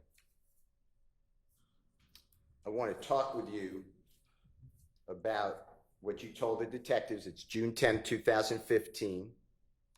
And this is when you're telling the detectives you're at the McDonald's and D gets into your car. I want to talk to you about this. This is JW or Jeffrey Williams 240M as in magic, state's exhibit number 378, YE as in Aaron, 2:45 p.m. to 2:46 p.m. And you say to the police, SHI blank, I just heard D got in the car and he was like, they just killed him. Or he like, yeah, he like, boy, they killed Nut. Detective Thorpe said, who he say killed Nut? You said, I'm telling you. Like my heart started pounding. Like who? He was like them. And then Nard got in the car. He shut up talking. So we get riding. I'm like, where the HELL, we going? He told me that I was already trying to get the HELL away from them. So Moonton FaceTimed me. He like, boy, you know old boy just got shot, right? They saying, boy, he just might not make it. I'm like, who? He like, Nut. I'm like, huh? Man, he trying. He like, SHI, boy, you know they could scream. You know they could scream out a name, right? Man, boy, I ain't got nothing to do with it. So SHI, I'm like, man, my head started hurting instantly. I got off the phone with him. So we following behind them, we dropped. That's when we dropped them at Thug's house. They was in the car, in the first car. So when we pulled up, I want you to listen to this and tell me if that's what we're talking about. Excuse me. So I just heard D got in the car, he's like, they killed him. He's like, boy, they killed Nut. When you say kill Nut? I'm gonna tell you, I'm like, my heart started pounding like who? He like, damn. And then another guy in the car, he shut up talking. So we get around. I'm like, where they was going? But when he told me that, I was already trying to get a head away from them. So I moved to a FaceTime, he like, but you know, old boy, they got shot, right? Saying, boy, his head might not make it. I'm like, who? He like, Nut. I'm like, him. Man, he like, shit, well, you know they could scream, out of name, right? And, well, I ain't have nothing to do with it. So, shit, I'm like, man, my head started hurting instantly. I got off on him. So we fight behind him, we drop him. Then we pull up his door.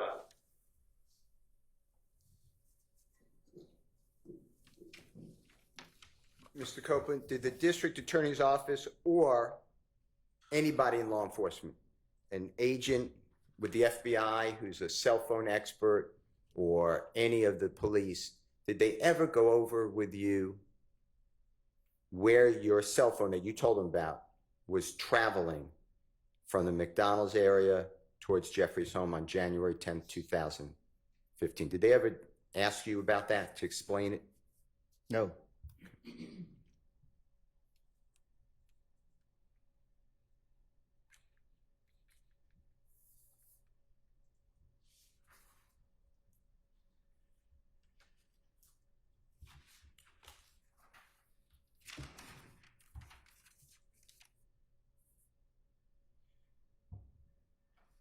Now, when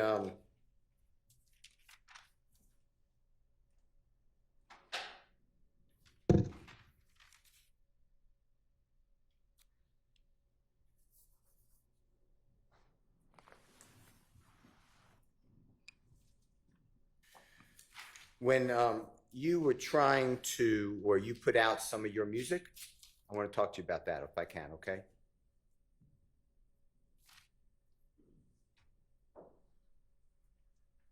Now, do you remember putting out a song and a music video entitled Homicide. Yeah.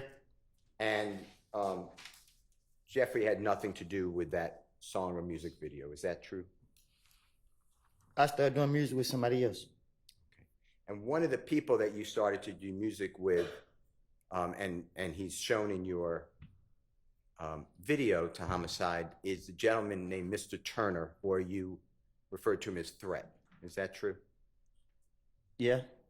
And in the music video Homicide that you put out, would you recognize that music video if it was shown to you? It's my video? Yeah, of course. It's mine. Okay. I'd like to show you, and Your Honor, move into evidence, Jeffrey Williams, number 243B, as in Barry, and it's a music video by Mr. Copeland. And I want to ask you a couple of questions about that, okay, Mr. Copeland? I'd like to show it first and then ask you some questions, okay? All right. First, I think he needs to show it to the witness. And to, I think there's a Why don't proper you just foundation. show a tiny Okay. little clip and see if he recognizes it. Mr. Kokomo, with the court's permissions, approaching. You may. Thank you. Mr. Copeland, just do me a favor. When Mr. Kokomo comes to you, just watch this for as long as you need. Just to see whether you recognize it as the music video that is Homicide. And wait, you have to show it to the state first. They have it, but just show it. Is this all on the 4 minutes. drive or whatever that you provided already? Yes. So then they've, And Your Honor, I misspoke. It's JW243C, as in Colette, is not B. okay.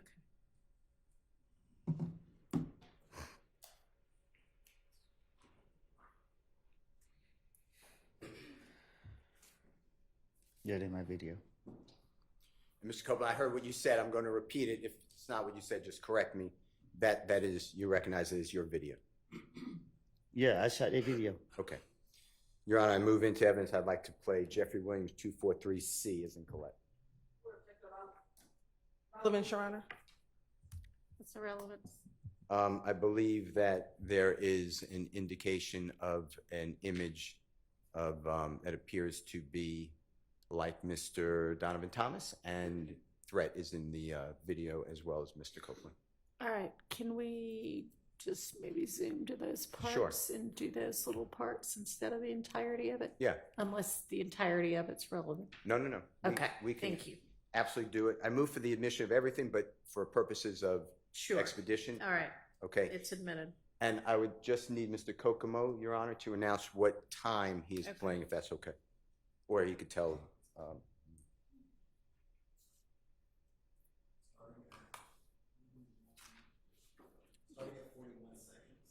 Your Honor, Mr. Kokomo said starting at 41 seconds. May I just look and see what he's playing? Sure.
Yes.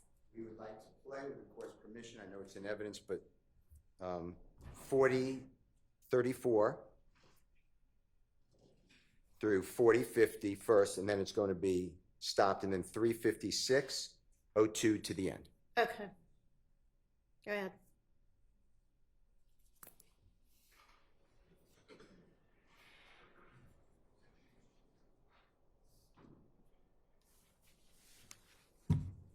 Well, matter of fact, he calling right now. Say, twin, we got that fuck nigga y'all been looking for. Where y'all at? Where you at? We at the spot. Man, keep that nigga right now. We on the way right now. All right. They on the way now, little bro. And if you can go back, Mr. Kokomo, just for the jurors, Mr. Copeland, I'd just like to explain some things.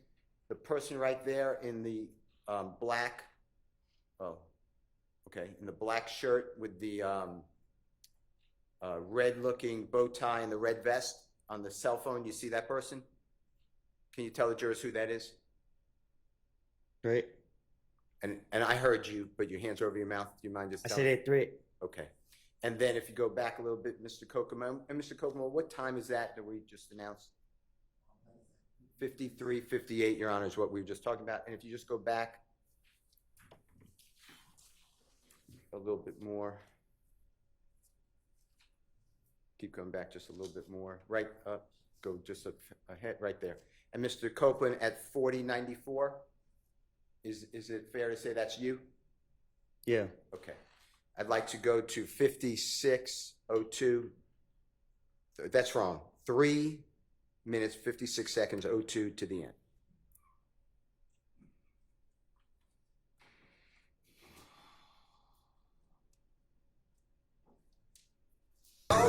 Triple cross, cause this boy is speaking to the boss.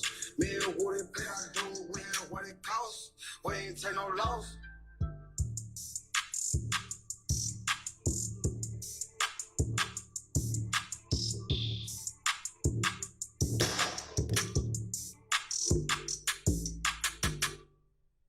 Homicide, we gon' Mr. Copeland, do you remember telling District Attorney Hilton before June 7, 2024, that's the first time the jurors ever saw you come into the courtroom? Judge Glanville was the judge at that time, and you invoked the Fifth Amendment. That's the day I'm talking about, so before that day, okay? Am I losing you? Because I'm not trying to. I lost you? Yeah. Okay. We're finished with the exhibit. Can you take it down? Yeah. Before, I'm sorry. You finished with it? For now, I'm going to go Okay. back to before the first time the jurors saw you testify on a Friday, June 7, 2024, before that. Do you remember telling District Attorney Hilton that you made a video admitting to killing Donovan Thomas? Do you remember saying that? Huh?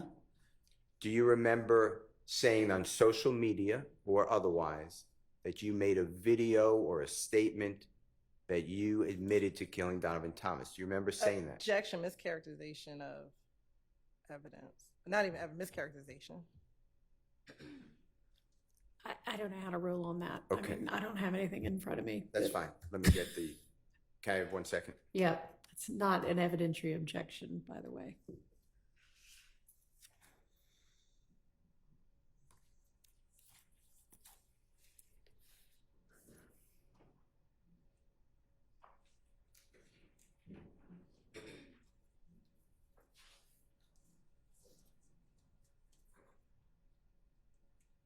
Well, they're pulling up. I'm going to ask you another question. On what we just saw on Jeffrey Williams 243C, that man who had money on his head and then was shot in the video, remember that on the homicide video? Did that have anything in your mind to do with Donovan Thomas? I don't get what you're asking me. When you did that video, did that have anything in your mind to do with the killing of Donovan Thomas? No. Okay. It's just a video? a music video? Yeah, just a video. Now, when part of your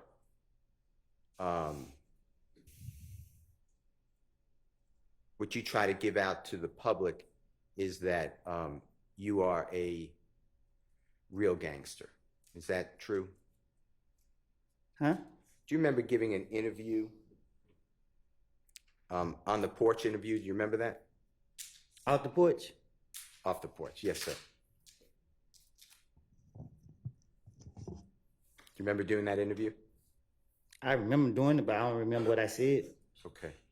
Do you remember saying that you are a real gangster, but other people are just musicians? They just play gangsters. Do you remember saying something like that? You got to show me. All right. Mr. Kokomo, this is Your Honor, Jeffrey Williams, 246. It's April 29, 2020, off the porch interview with Mr. Copeland. And the relevant times are going to be 5 minutes, 4 seconds, 5 minutes, 12 seconds, 8 minutes, 59 seconds to 9 minutes, 7 seconds.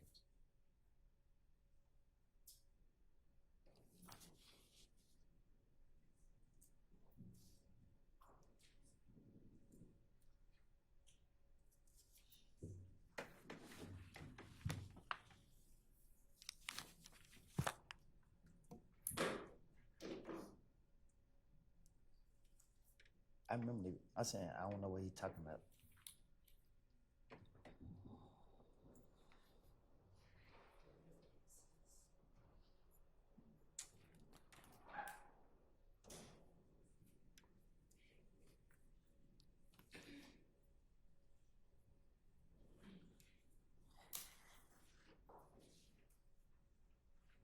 Sorry, Mr. Copeland. Do you remember that video, excuse me, the off the porch interview? I remember, but I don't remember what was said. Okay. Was that you in that video that was shown to you? In that picture he showed me? Yeah. Yeah. And do you need to hear what was said? Did Mr. Kokomo play that for you? No, he just showed me a picture and walked off. Mr. Kokomo, would you just show Mr. Copeland the relevant portions, 504, and you can listen to any of it, 504 through 512 and 859 to 907. Mr. Copeland, just listen to this yourself, please. They have it. Just say it.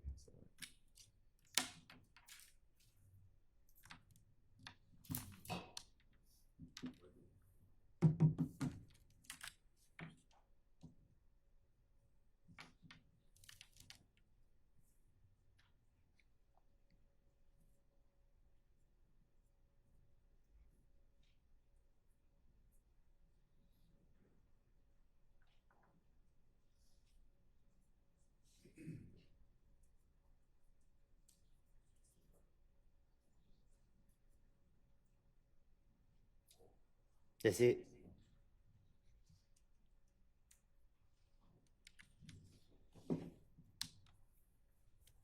That's you in during your interview or part of it?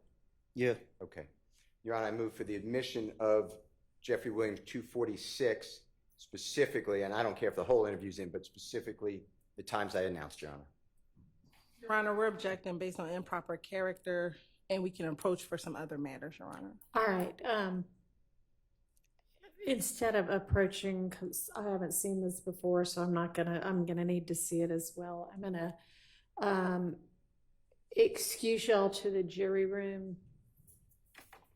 And if you could I step out too. find out. Yes, for now, but stay Be right there. close. And yeah, I may end up just sending you to lunch, but not yet. If I'm gonna do that, I'll send word. Okay, so just step to the jury room for now.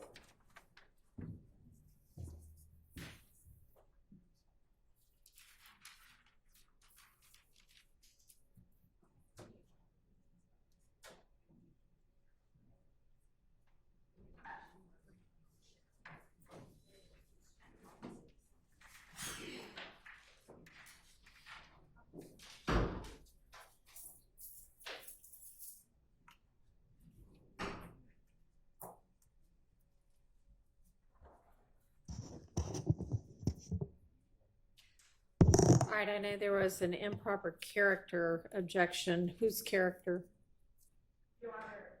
At this point, it seems like Mr. Steele is implying for the witness about him being a gangster. It sounds like he's going down a line of a some other dude did it defense, especially speaking about threat and the homicide video, and then this video, this on the porch video of Mr.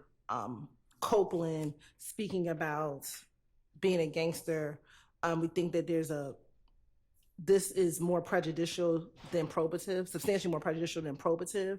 And so those are the basis for our objections.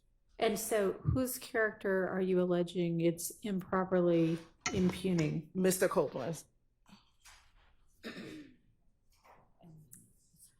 Okay, let me see what you're planning to play.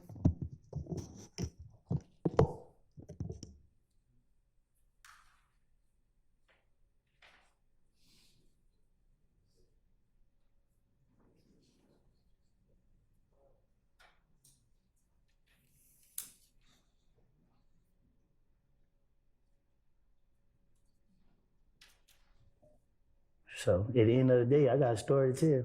Yeah. You want to listen to it? Or you gonna keep listening to these niggas that ain't did nothing gangster, nothing tougher than they life? So.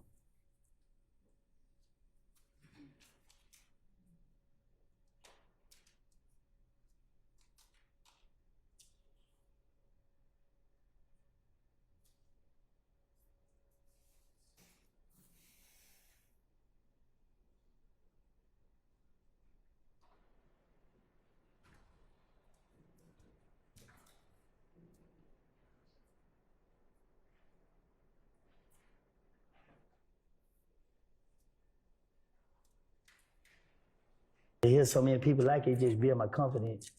I mean, because I had a pride thing, like, I don't want to be labeled as nothing but a gangster. So if you look at me anything other than that, you got a problem. I'm going to slap the shit out of you. But whenever... I'm going to overrule those objections. It'll be very short, Your Honor. Okay, go ahead, Mr. Steele. Okay. Your Honor, with the court's permission, I'd like to publish to the jury Jeffrey Williams or JW 246, specifically the time frame 5:04 through 5:12. And Mr. Copeland, if you could listen to it, and I just want to ask you some questions, okay? All right. You might need your earplugs if you want to use them.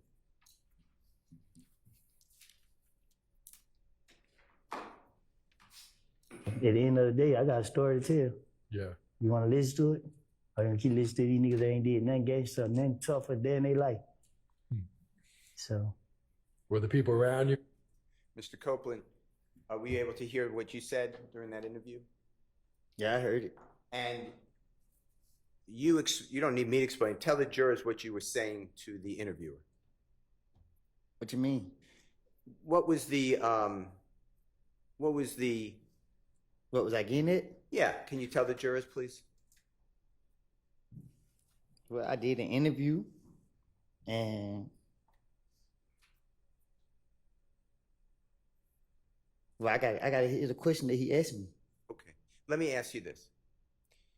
Some jurors may not know what off the porch is. Can you tell them what that is? It's they interview rappers, upcoming rappers, and ask questions about the music and your background and stuff like that. That's what you ask? Yeah. And this was done approximately April 29, 2020. Do you remember that? It was done, I don't know when. Do you remember it was done during COVID, if that matters at all? Before I went back to jail. Okay. And in that segment, the jurors heard it, but you're explaining that you're a real gangster, not these other people who are pretending. That I'm not saying that's a quote, but something like that. That's what you were discussing, or you said. Is that true? That's what I said. Yeah. Yeah. Okay. I'd like to, and you discussed Jeffrey Williams in this. If you remember, I could play for you, but if you remember off the porch interview, is that true? All right. You said he was He was like a role model. He blew up, or whatever the right word is. True? Well, he showed us that it was real. I'd like to show you, or play for you, if you don't mind. You might need your earpiece again. This is 859 to 907. I'm going to ask you the same type of questions. Just what did you say? What did you mean? I'm going to ask you the same type of questions. What did you say and what did you mean? All right. Same thing. Because I had a pride thing. Like, I don't want to be labeled as nothing but a gangster. So if you look at me as anything other than that, you got a problem. I'm going to slap the shit out of you. But when everybody... Did you hear that? You hear what you said? I think we all heard. Yeah. And what you're expressing is that's what you want people to look at you as. That you're tough. No, I just wanted people to know. Not to look at me. I wanted them to know. That you're tough. I ain't tough. I just ain't scared. All right. Now, you also put on your social media, I think the state showed it to you, but let me get the exhibit number.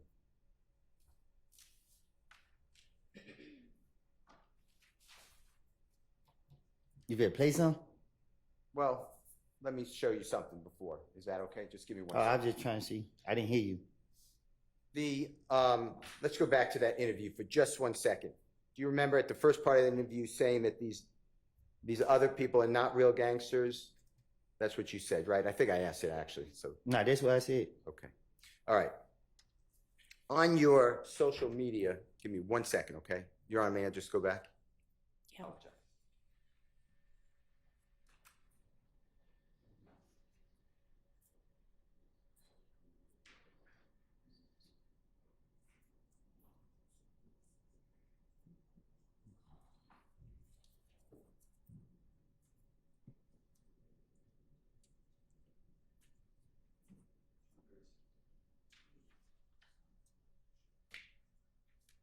Your Honor, this is exhibit number Jeffrey Williams, 236B, as in Barry.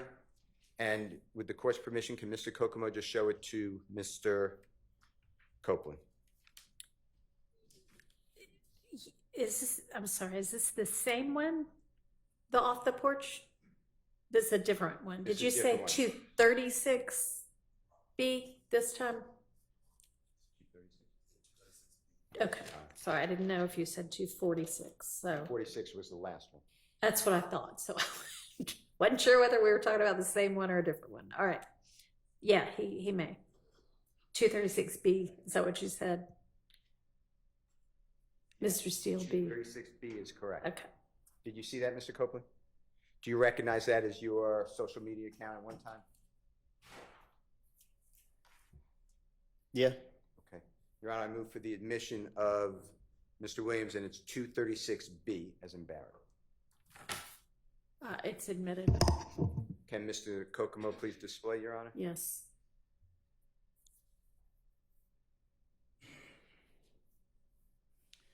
Mr. Copeland, I apologize. I want to go through this with you just for a minute, okay?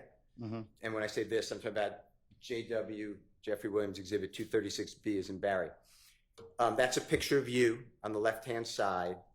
Do you remember where you were in that picture? In the back of a Rolls Royce. And do you remember whose Rolls Royce that would be? There was a rental. One more time. A renter. Okay, do you know who rented it? No. Okay. And then it says 725 underscore WODY, and then it has Georgia Most Wanted with 2 emoji green snakes. You see that? Mm-hmm. And it says that you're an artist, or it says artist, the word artist, right? True? Is that right? Yeah. And then underneath it says, I came from nothing with a period. You see that? Yeah, I see it. And I came from nothing. Do you know that to be a series of Jeffrey's music? What you mean? Do you know whether Jeffrey Williams ever put out music? I came from nothing. Yeah. 1, 2. Okay. And is that where that comes from? And if not, that's fine. I'm just asking you, were you inspired by? That's where it came from. Okay. And when it says Georgia's Most Wanted, you're aware that you were deemed by the federal authorities as 12 most dangerous people in Atlanta. Is that true? I was? Yeah. Objection, speculation. I'm asking you. Well, I mean, it's not speculation, but he's answered that he didn't seem to know. Let me show you. Tell me whether this refreshes your memory. Objection, Your Honor. This is What's the number? Exhibit number? What's the objection? this is nothing that he can authenticate. Okay, there's an authentication objection. Well, Is that the only objection? Irrelevance. And if we can approach him, we can show you the exhibit. You may. Let's go ahead and send the jury to lunch then. And we'll deal with this while y'all go to lunch. Let's be back at 1:15, please. You said 1:15? 1:15.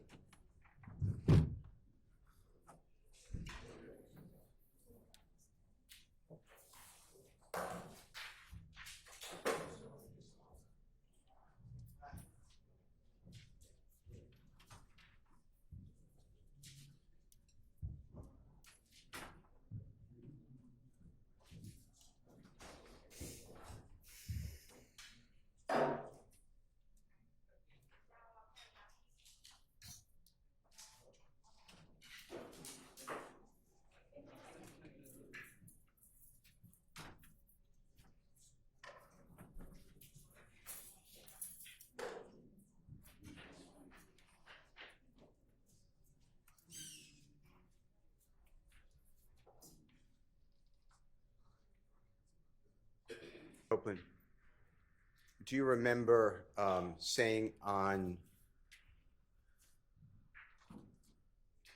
when being asked questions by Ms. Hilton that Mr. Turner or Threat asked you to go with him, and you and Mr. Turner fired ammunition or bullets into the barbershop of Rich Homie-Kwan's father? Do you remember that?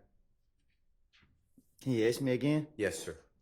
Do you remember telling the jury that you and Mr. Turner, Threat, went to the barber shop of Rich Homie-Kwan's father and fired bullets into that barber shop? What about it? One more time. What about it? Do you remember saying that? Out of frustration? Yes. Yeah. And when you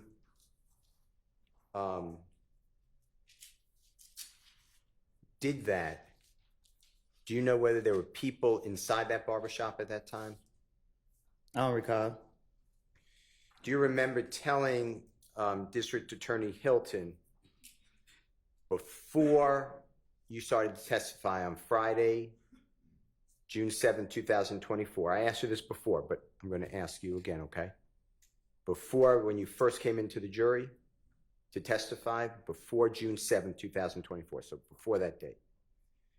Do you remember telling District Attorney Hilton that there was a video of you and others saying, "We killed Nut," may exist? Do you remember saying that?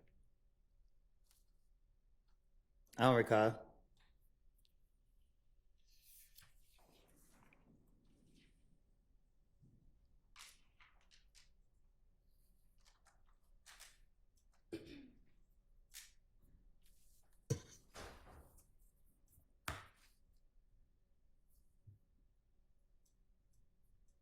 Did you tell District Attorney Hilton that? Did I tell her what? That there's a video with you and others admitting that you killed Donovan, Nut, but Donovan Thomas?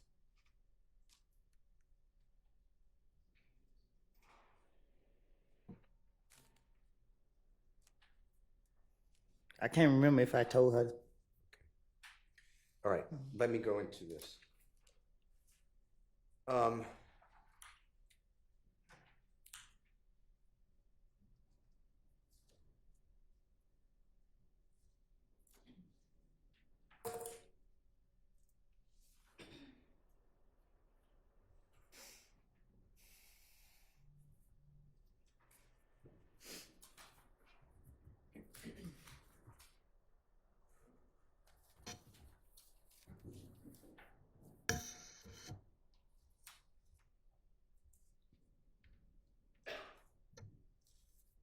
ask you about Jeffrey Williams or JW.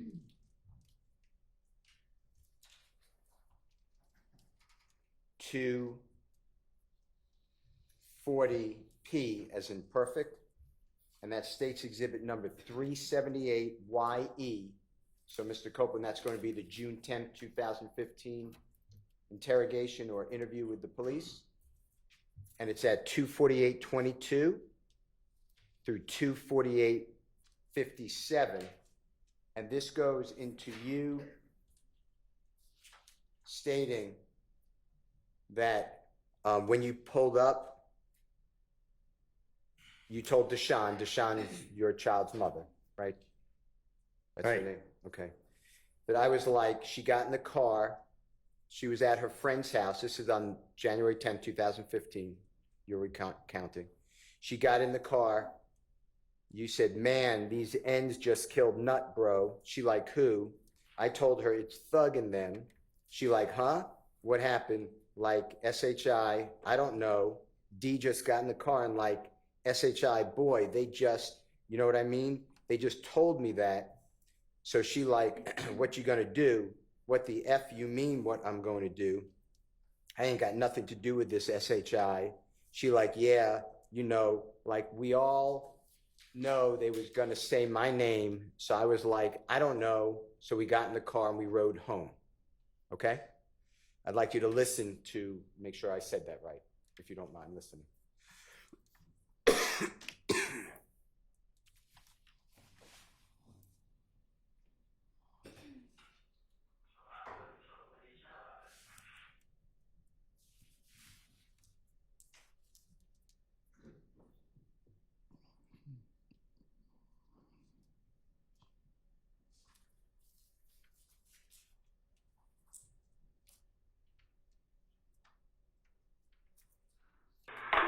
Y'all ain't got his son. So my foot told where they son was like, she got in the car. She was at her friend's house. She got in the car. And he needed to chill play, bro. She like, who? I told her, she throw up there. She like, huh, what happened? I said, I don't know, DJ got in the car like shit. But it, you know what I mean? They told me like that. So she like, what you gonna do? What the fuck you mean what I'm gonna do? I ain't have nothing to do with this shit. She's like, yeah, you know, like, we all knew they gonna say my name. So I was like, I don't know. So we got in the car. We drove home. Did you hear that? Did I say it accurately? Sound like it. Okay. And do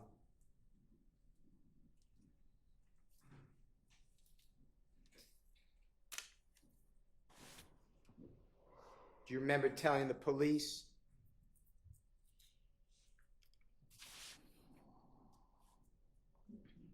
that, and then they spoke with Miss Quarterman or Deshawn? You're aware of that, you said earlier, right? They did? Yeah, you're aware that she would call them for you, text message them. Oh, yeah. Collect calls. Never corroborated or never asked about that, right? As far as you know. Yeah, I don't know. Okay. All right.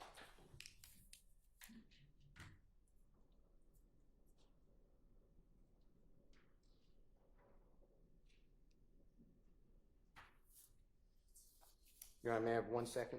Sure. I apologize.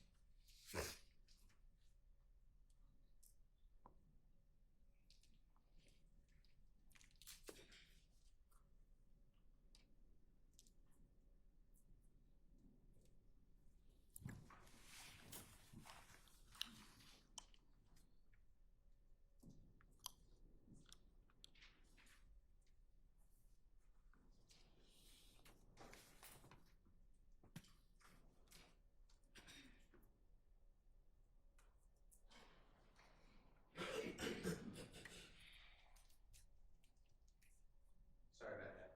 Thank you, Your Honor. Okay. The next one,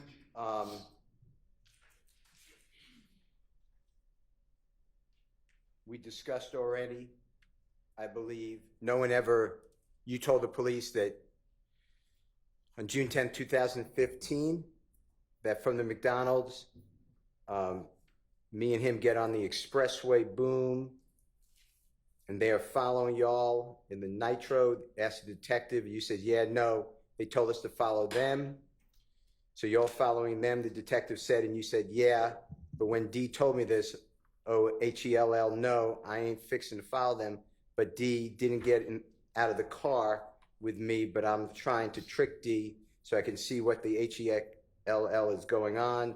Boom, so we followed them to Thug's house. They stayed downtown at the Sky House. I'm going to play for you, make sure that's right. Jeffrey Williams, or JW240Q, State's Exhibit number 378YE. It's the June 10th, 2015 interview. It's from 9:58:12 to 9:58:39.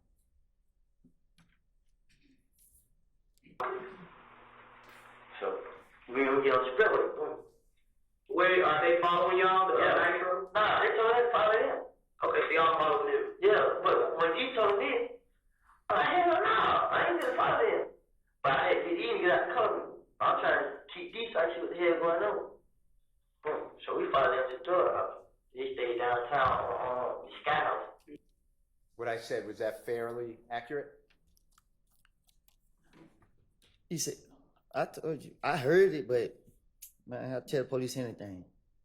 And the truth is, you didn't follow Jeffrey Williams to Sky House. I don't remember that night. So much going on. I don't know what happened that night. When I say follow to Jeffrey Williams Sky House from the McDonald's. What I'm saying is, so much what happened that night. I can't say I was all over the place. I don't remember exactly what happened that night. Let me ask you this. Did you ever drive by at any time, the scene where the barber shop is, where Donovan Thomas was shot and killed on January 10th, 2015? What you mean? Did you, at any time, I understand there was a lot going on, but did you drive by the scene, you know where Donovan Thomas was shot? You know what I'm talking about? Yeah, I know what you're talking about. One more time? I said, I know what you're talking about. Okay. Did you, on January 10th, 2015, drive by that street where he was shot? I can't recall. Okay. Let's do this. Did the police, detectives, federal, anybody, district attorney's office ever come to you and inquire of you whether or not your phone records show from the McDonald's area, cell phone tower, to the Sky House? Did they ever ask you about your phone records to see if it tracks what you told the police?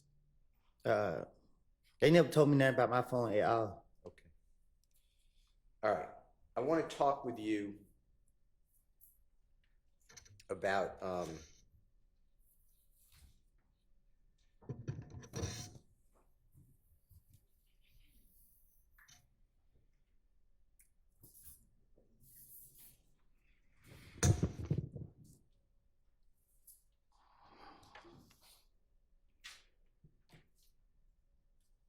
the meeting with Detective Thorpe. So it's about 7-8 hours after the shooting of Donovan Thomas, January 11th, 2015. Your Honor, this is Jeffrey Williams, or JW241D, as in David. And this is State's Exhibit number 378YA, as in Elisa. It's 3:18:50 a.m. to 3:20:42 a.m. And Mr. Copeland, if you could just listen for this, and if I said it wrong, just tell the jurors I got it wrong. You're in with Detective Thorpe, January 11, 2015, and Detective Thorpe is asking you, who is Walter Lee Maddox? And you said, who? Walter Lee Maddox, the detective said. You said, I don't know. Nickname? Detective said, did you all ever rent or own an Infiniti? You said an Infiniti. Detective Thorpe said, did you all ever rent or own one of those cars before? You say no. You deny it. Detective Thorpe said, have you been stopped in an Infiniti before? You said, have I? No. Detective Thorpe said, have you been stopped in an accident in an Infiniti? You said no. Detective Thorpe said something, I don't know, you could tell us if you can recognize it. You said, have I ever had a car break-in? No. let me think. You talk about this year, Detective Thorpe said anytime. You said, I had a car break in a Pontiac. That was a couple of years ago. Detective Thorpe asked you, what kind of car does your brother drive? You said a white Dodge Charger. That's the truck he gave me. You said, Detective Thorpe rather said, does your brother got 2 cars? You says, nah, his girl got a car, and that the car he got, the Dodge Charger, and she got the ugly little Malibu, like 19 something. Detective Thorpe said a 2014 Dodge Charger. You said yes. Detective Thorpe said white. You said yes. Who drives a Nissan? Detective Thorpe asked. You said a Nissan, what color? Detective Thorpe said it is gray. You said, I don't drive no Nissan. Detective Thorpe said, okay, y'all ever have an Infinity Gray Q45 before? You said a truck. Detective Thorpe said no. You said a car, not that I know of. I want you to listen to this. If you don't mind, tell me if I did that wrong. Who's Walter Lee Maddox? Who? Who's Walter Maddox? Huh? No name? Did y'all ever rent or own an Infinity? Infinity. Y'all ever rent one of those cars before? Have you ever been stopped in an Infinity before? Have I? Yeah. Had an accident in an Infinity? No. A maximum? Have I ever had a car wreck in it? No. Let me think. Try this year? Anytime. I had a car wreck in that Pontiac. That was a couple years ago. I ain't had no car wreck. I ain't had no wreck, so I ain't have none of it. What kind of car do your brother drive? Oh, was that in there? A white Dodge Charger. This car he gave me. Your brother got 2 cars? Nah, his girl got a car, and the car he got the Dodge Charger. Oh. Then she got the little ugly little Malibu, like a 19 something. 2014 Dodge Charger? Yeah.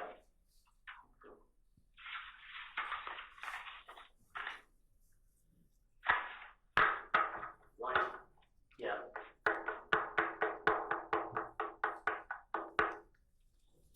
Who drives the Nissan? A Nissan?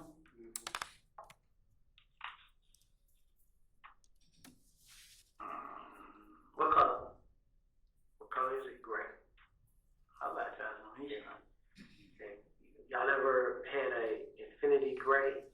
A gray Infinity Q45 before? A truck? No. A car? Yeah. Not that I know of. Were you able to hear that, sir? I think we all heard. Okay, similar to what I said? Huh? Similar to what I said? I guess. Okay.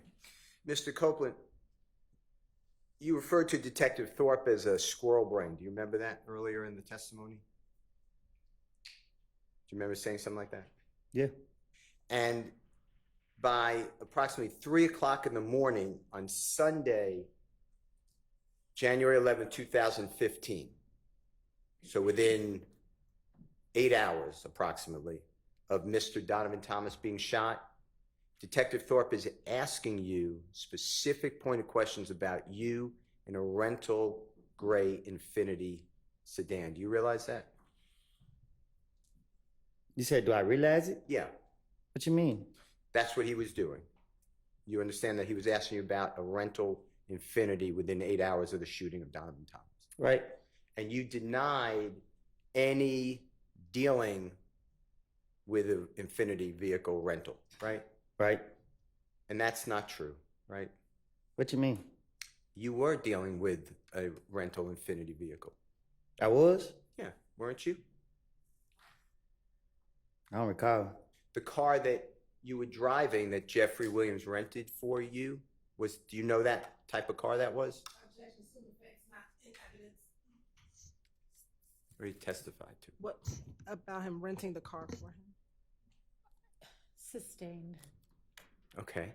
The car you were driving that you announced that you gave to Threat or Mr. Turner, do you know what type of car, rental car that was?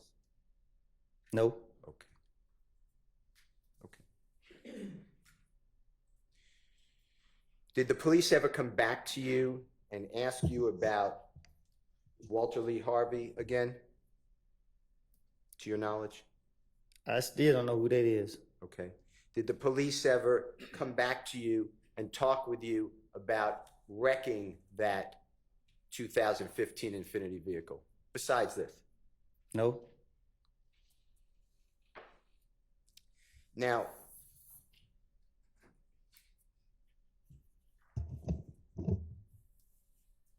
you have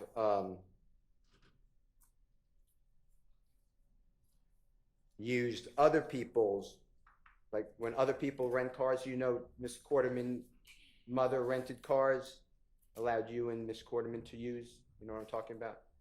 Mm-hmm. Just do me a courtesy, I apologize, but for the court. Oh, yes.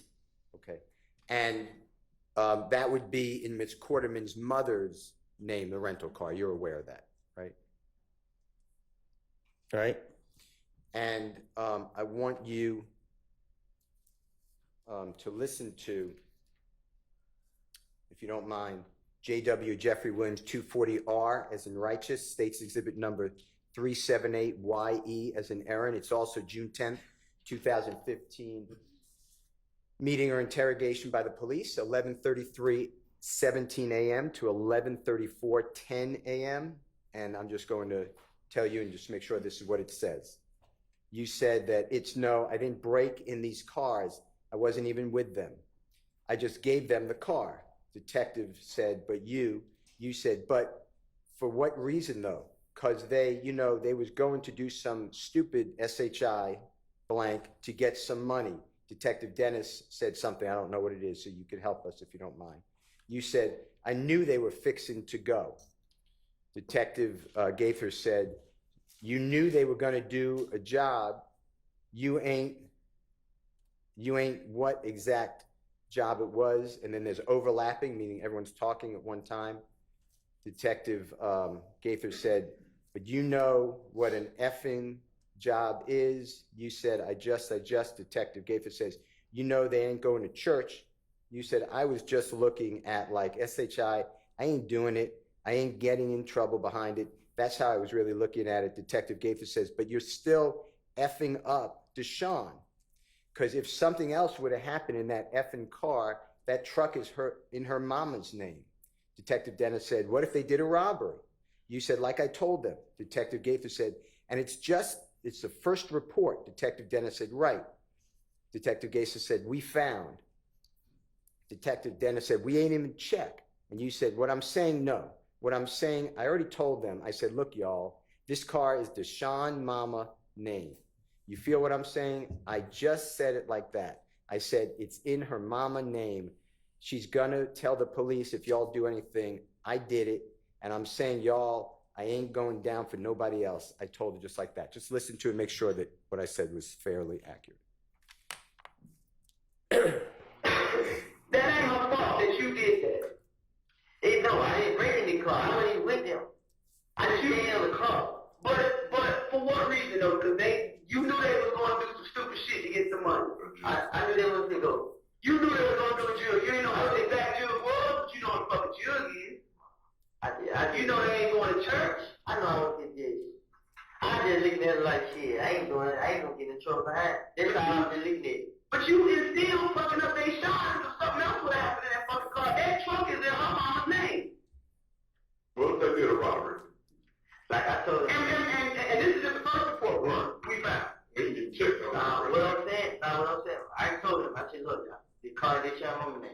You know what I'm saying? I said, just like I said, her mama name. She gonna tell the police, if y'all do anything, I did. And I'm letting y'all know I ain't going out for nobody else. I told him just like that. Is it fair what I said? That's what you all are talking about? That's what it sounds like. So, even though it was, and Deshaun and you have a special relationship. I mean, you share a child or children, right? Yes, a child. Okay. And you're aware that her mother is renting a car in her mother's name, letting you use it, and Deshaun, or excuse me, Miss Carterman.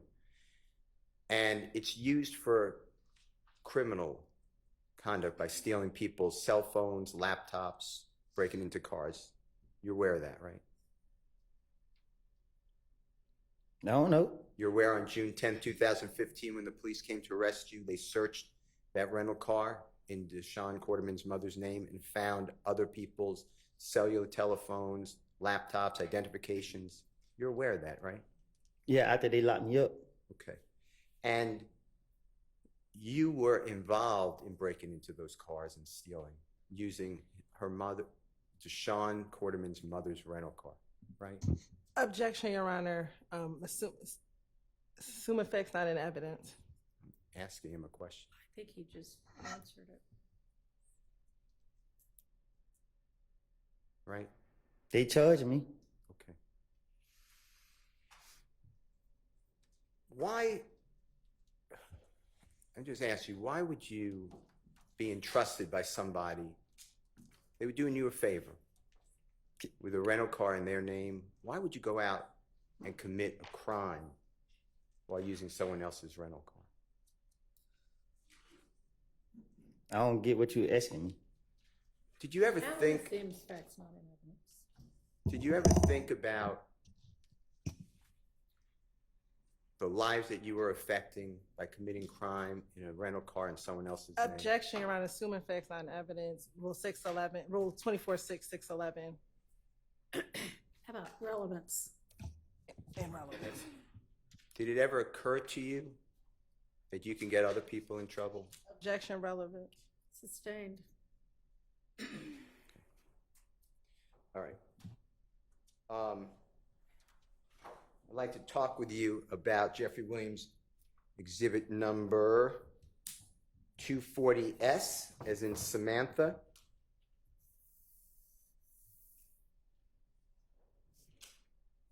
This is at State's exhibit number 378YE, as in Aaron. It's June 10, 2015 interrogation. It's at 10:00:31 a.m. to 10:00:46 a.m. And please listen and make sure that what I'm announcing is accurate. You're talking about, if you remember, and you'll listen to it, O.G. Bentley. Do you know the name Kelvin Treadwell?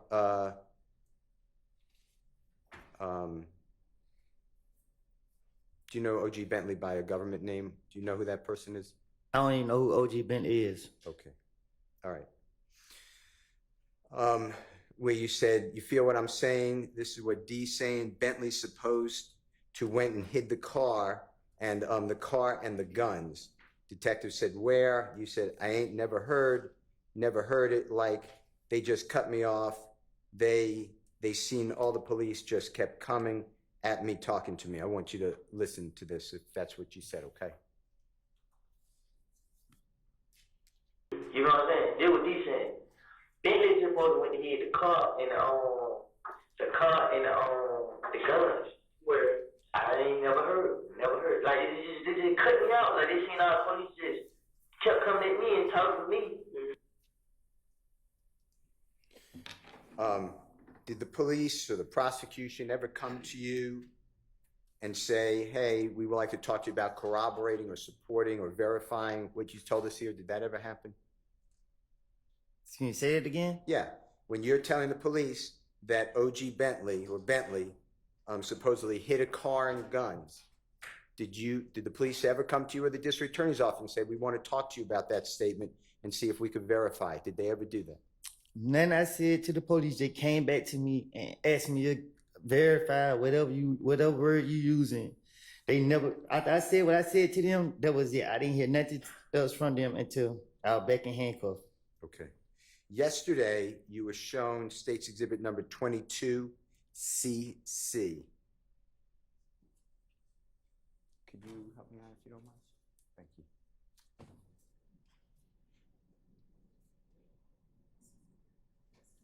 It should be the nitro. You know what I'm talking about? Yes.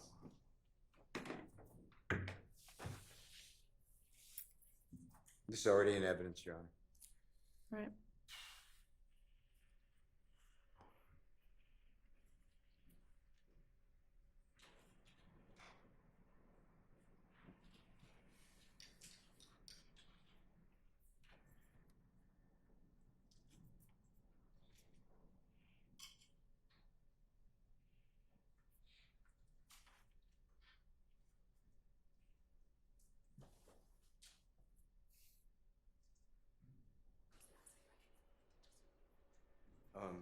Ms. Person?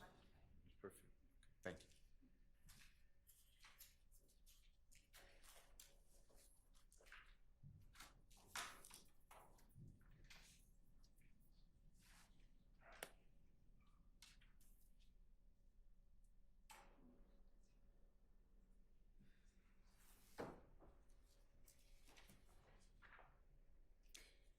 If you could just blow up the actual image.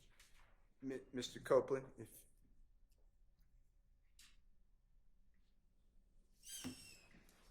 you were shown this yesterday, this should be State's Exhibit number 22CC as in Colette, and the state asked you about the vehicle, which should be on the left of your screen, and they identified it as a white Nitro, I believe.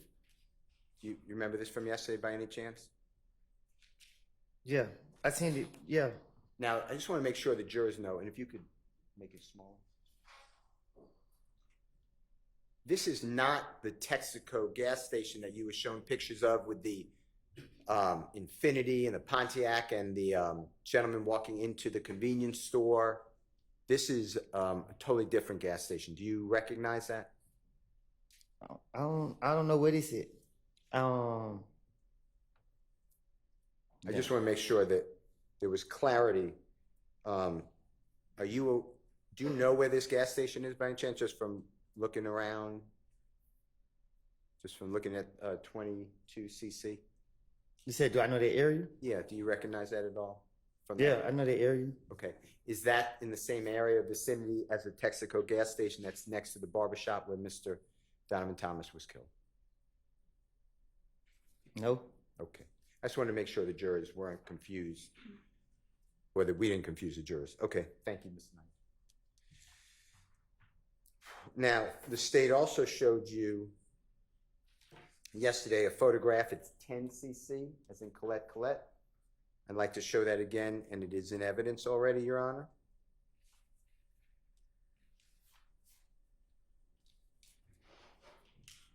And if you could blow it up, if you don't mind. Do you remember seeing this yesterday by any chance, Mr. Copeland? Do you remember being shown? I don't see nothing. Oh, it's not on your screen? It might be, it's behind you. Yeah, I see it now. Okay. And the gentleman in the white shirt, kind of in the center but left of the screen, do you know that person? No, I don't know that person. Okay. Try with the white shirt or the black shirt? I don't know neither one of those. Okay. That doesn't, being shown that yesterday by the district attorney? Let me be clear. Yes, sir. I see him around, but I don't know him. Okay, thank you. But that doesn't verify any of your statements to the police, does it? Huh? Objection, improper question, Your Honor. I'm not sure he can answer that question. Do you believe that by seeing that picture of that person, whoever it is, the person you see around sometimes, did that in any way verify what you told the police? I mean, that's basically just, you put a do you believe in front of it, but what he believes about it isn't relevant. Did the police ever do anything to show you, or the district attorney, to corroborate your statement to the police? I understand what you're saying, that it was made up, but did they ever do anything to try to tie it to that person? Did the police ever do that to you? Or the district attorney's office? I don't remember. I don't know. I don't hear nothing about him. Okay.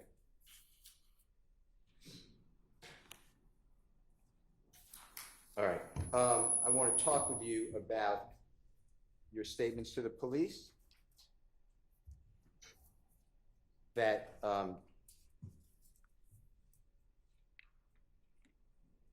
Jeffrey, that you were with Jeffrey when you were getting calls from the police, okay? There was some discussion like that. And it's, Your Honor, is J.W. Jeffrey Williams 240T, as in terrific. State's Exhibit number 378YE, as in Aaron. It's again June 10, 2015. This is at 9:50:35 a.m. to 9:51:48 a.m. I'm sorry. Of course. 9:50:35 a.m. 9:51:48 a.m. And if you hear this, Mr. Copeland, if I'm Just make sure that after you listen to it, I'm correct. You said, I'm like, don't worry about it, N. But anyway, long story short, the detective was calling my phone. You know what I mean? And he was right there. Detective said, Thug was right there? You said, yeah. You said, so I answered the phone and he looking at me like this, but I don't know what's going on. Detective says, why is he looking at you like that? You said, because he see me answering the phone for them. Detective said, but at what point does Thug have anything to say, nuts murder, to be looking at you in any kind of way, like don't worry about that, like this and that? And you said, I'm fixing to give it to you. Detective said, please, we've been waiting for months. You said, no, I ain't. Guess what? I heard he was trying to kill me, but I ain't. This is what happened. I answered the phone. Hello? Yeah, this. I knew it was the detective calling.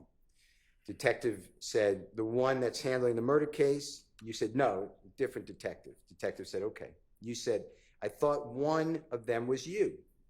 My sister said that. She described, you know what I mean? But she was just like a man. Detective said, right. So you said, so I just thought she was talking about you. Detective said, okay. You said, so she was like, detective's called. All right. So I answered the phone and he's right there. So I was like, yeah, indiscernible. So I don't know what that means. I couldn't understand it. This and that, man, they just talking to me. And he was just looking at me, but I ain't think, because I ain't did nothing. So I'm like, SHI blank. I'd like you to just listen to this if you don't mind and tell me if this is what you're saying, and I'd like to ask you some questions. Okay, don't worry about it, nigga. But anyway, long story short, the detective was calling my phone. You know what I mean? And he was right there. Yeah. So I answered the phone, and he looking at me like this. So, well, I don't know what's going on. Like, why are you looking at you like that? Because he see me answer the phone for him. But at what point does Thug have anything to say about Nuts murder and to be looking at it any kind of way, like, don't worry about that? Like, I'll get to you. Please, we've been waiting months. No, it ain't. Guess what? I heard you try to kill me, but I ain't. This way, I answered the phone. Hello? Yeah, this I knew it was the detective called. The one that's handling the murder case? Nah, it was different detectives. I went on with you. My sister said that she described it. You know what I mean? But she was just like a man. Right. So I thought she was my dude. So she was like, detective called Ice. So I answered the phone, and he right there. So I was like, yeah, this Kenneth Copeland, what's this and that. And they just talking to me. And he just looking at me, but I ain't think he could. I ain't did that. So I'm like, shit, nigga. Answer the phone. Yeah. Mr. Copeland, what I said, was that substantially right, according to what you just heard? That what it sound like. Did the police ever come to you, or the district attorney's office ever come to you and discuss with you whether or not anything about you were around Jeffrey when police are calling and his impression of it or reaction to it? They ever do anything to verify that, to your knowledge? No. It's made up, right? But they said that their own mouth. You heard them in the investigation. You ain't giving us nothing. You bushing us. I mean, like they knew what I was doing. My stomach hurt bad, Judge. I feel like I got cramps.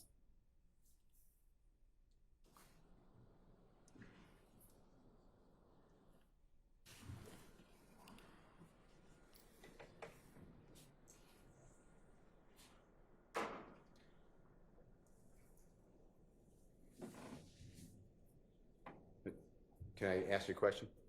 Okay. This is JW 241E as an Aaron, states exhibit number 378YA as in Elisa. This is January 11th, 2015. This is 4:13:31 a.m. to 4:13:59 a.m. And specifically, this is you telling Detective Thorpe that that you wanted to retaliate after the shooting of Donovan Thomas. People were shooting your family's homes. You want to retaliate, and Jeffrey telling you, don't do that, let 12 handle. Okay, just listen, okay? She said, I had went down to her house and like see what's going on. Like man, these folks that can't shot this young mother house. Like, for real. Yeah, I'm like, bro, what I supposed to do, bro? Like, man, get started with it, bro. Let 12 handle that. 12 deal with that. That's all he kept saying. Like, man, bro, you talking about let police handle that and deal with that, bro. These folks kill my family. He just like, man, folks, God, he know them better than that. I mean, them folks, man. I don't. Were you able to hear that, Mr. Copeland? Yeah, I heard. And is it fair to say that you told Detective Thorpe about 7-8 hours after the shooting of Donovan Thomas that Jeffrey's reaction to all this is let 12 handle? Say it again. Okay. Jeffrey's reaction when you were saying that people are shooting at your family's homes, God forbid, Jeffrey told you let 12 handle. That's what you told the police, right? Now I tell the police anything to try to get them out my face. Okay. And tell the jurors, if you don't mind, who is 12? Who? Who is 12? Who is 12? Yeah. Shit, they know the police.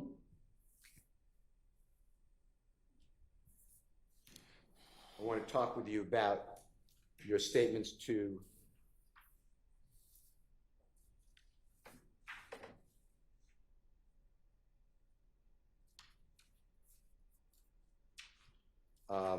law enforcement. This is JW240U as in unbelievable. It states exhibit number 378YE as in Aaron. This is 10:58:11 a.m. to 10:58:46 a.m. This is again June 10th, 2015. And Mr. Copeland, just to orient you, this is where you're talking to the police about Jeffrey supposedly want to have you killed, okay? Have who killed? Remember that? Have who killed? You. Me? Yeah, that's what you told the police. I'm going to read it, and then you tell me. Well, I'm going to say what I think it said, but you correct us. You said, it ain't none of that. It ain't. This is what only thing, when the police called, bruh, he seen me talking to them, and he just feel as I ain't supposed to say nothing. You know what I mean? He just want me to just let y'all put one on me for murder. You know what I mean? That's what he want. Detective said, and Sam called and not saying nothing. And you said, that's what he wanted. That's what I feel like deep inside my heart. Like I ain't even told my brother. I ain't tell nobody that this N is trying to have me killed. I ain't tell my baby mama, you know what I mean? Detective said, right. You said, it was a feeling like when Nut first died and everybody was coming, screaming my name, seeing how nervous and scared I was. If you could listen to it, if you don't mind. It ain't none of it. It ain't just when all thing he just, when the police come out, bro, he seen me talking to him. And he just feel, and then I ain't supposed to say nothing. You know what I mean? He just want me to just they try to put one of me for murder. I mean, that's what he wants. And stand tall and not say nothing. That's what he wants. That's what I feel like deep inside my heart. Like, I just told my brother, I ain't telling nobody my family that they try to kill. I ain't telling baby mama. I mean, and then I'd like to play for you Jeffrey Williams 240W. As in wonderful, it states exhibit number 378YE as in Aaron. It's at 10:58:50 a.m. to 10:59:09 a.m. So it's right after where we stopped. So it's really a continuation. And I'd like you to listen to this and focus on your statement that, you know what I mean? It was, I got scared to be around him, be told, the truth be told, I got scared. I told my baby mama, like you can call her now, man, we gotta go, man. I think that N thug, like that night they shot at us, when I was telling you all that story, in my heart, I was like, darn, but it says another word, that N thug trying to get me killed, you know what I mean? that's what told, truth be told, I got scared. I told baby mom, now you calm now. Man, we gotta go, man. I think we do. Like when that night they shot it, when I'm telling y'all the story with it, in my heart, I just like, man, they thought trying to get me killed. You know what I mean? But Did you hear that, Mr. Copeland? Yeah, I heard it. So in those two back-to-back recordings that we heard, the JW240U and the JW240W, on the first one you said to the police that you ain't tell nobody that this ends trying to have me killed. I ain't tell my baby mama. And then in the second one, the JW240W, you said, truth be told, I got scared. I told my baby mama. Did the police ever ask you about that and push back and say, how do you say that? How do you say what? Yeah, that you didn't tell your child's mother, and you did tell your child's mother. Did they ever do anything like that? I think they just try to make me feel comfortable. Like they just talk to me to try to make me feel comfortable to open up to them. So that's what I was thinking. I don't know. I'm not telling people anything. I ain't care about getting caught up in a lie. But I was trying to be as convincing as possible. Okay. I'd like to go into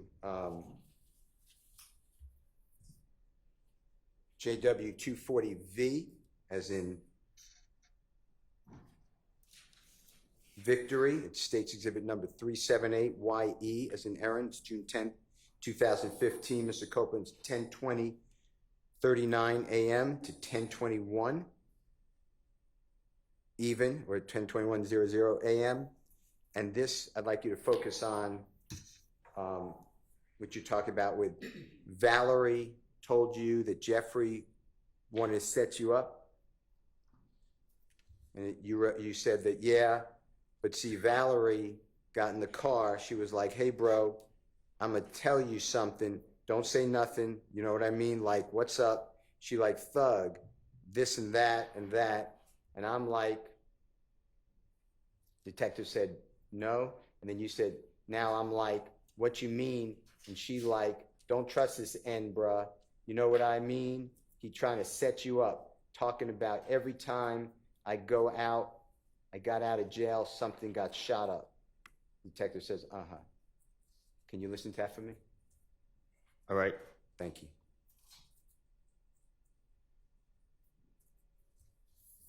But see, Valerie got in the car, she just like, hey bro, I'm gonna tell you something, don't say nothing. You know what I mean? I'm like, what's up? She's like, dog, this and this. I'm like, no, it's nah, I'm like, what you mean? She like, I didn't don't trust this nigga, bro. You know what I mean? They really trying to set you up. That's why every time I got in jail, son got shot up. So you're saying every time you got out of jail, something got shot up. That's what you're telling the police, right? That's what I told the police. Yeah. That's what it sounded like. And that Valerie told you don't trust Jeffrey. Remember that? That's what I said. Yeah. And did the police ever come to you, or did you get any information from Valerie or someone else at the police or the prosecution ever tried to verify that that conversation occurred with Valerie? After this interview right here, I went to the feds probably like 2-3 weeks later. I haven't heard anything about this interview all the way up until they brought me in this trial. Okay. I haven't heard anything about no investigation all the way up until this trial. Okay. To your knowledge, did the police or the prosecution ever just simply go to Valerie and say, did this happen? Yeah, it's her. I don't know.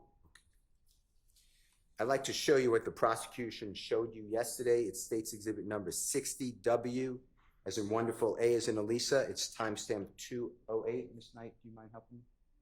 Thank you.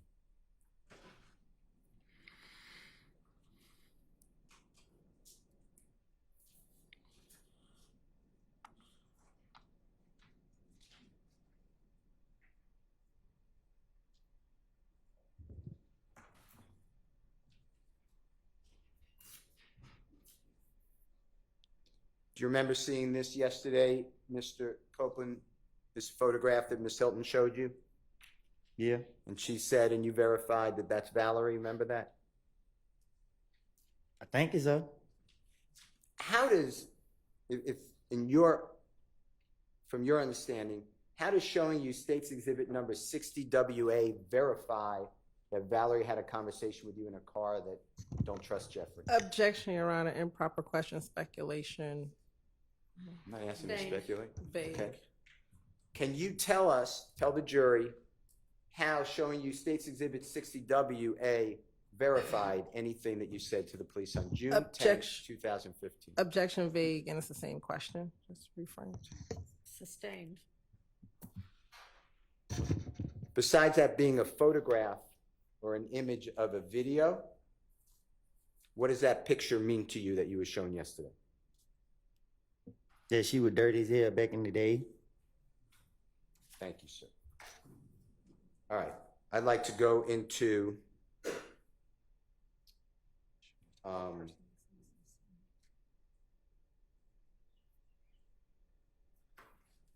JW24X as an X-ray. That State's Exhibit number 378YE as an errand, June 10, 2015, from 4:13:34 p.m.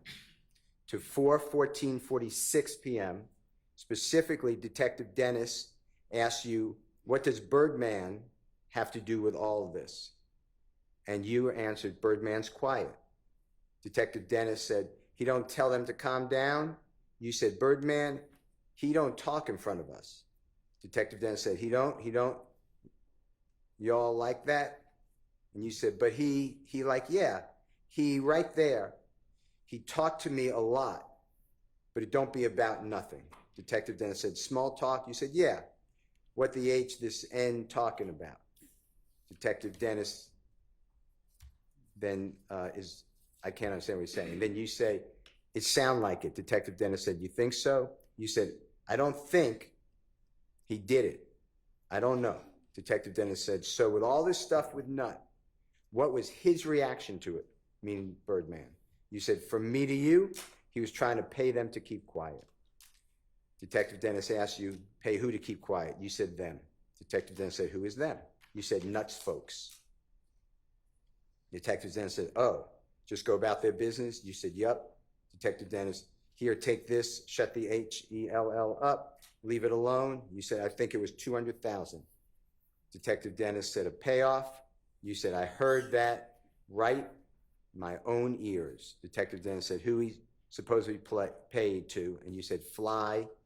Detective Dennis said, who is Fly? You said, the man who owned the TIG. It's kind of a way y'all can just man, if you don't mind listening to this. What does Birdman have to do with all this? Birdman quiet. He don't tell him to calm down? Birdman, nah, he don't want to talk in front of him. He don't know y'all like that.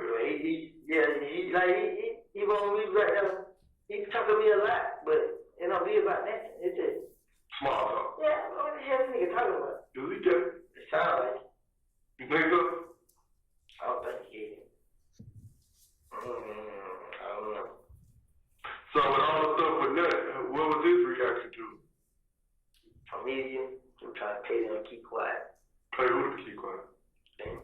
Who is that? Hey, folks. Oh, let's go about that business. Yeah. Here, take this, shut the hell up, leave it alone.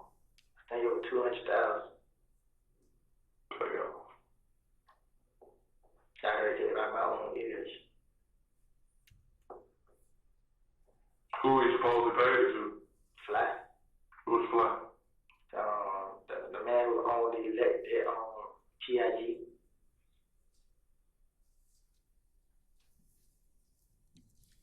Copeland, what I said, was that fairly accurate to what you told the Detective Dennis? I tell the police anything. Sure.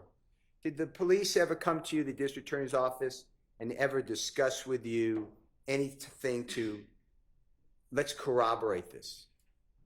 All the way up to this point, even today, they never sat down and asked me nothing about nothing I said in the interviews. I'm the first one to do this? Yeah, you the only one that did this to me. Did you bring up Birdman, or did Detective Dennis bring up Birdman? I think he did. And then you just started talking about him, like you. That's what I'm gonna do. Like you've been telling the jurors. He bring up your name. I'm gonna have something for you.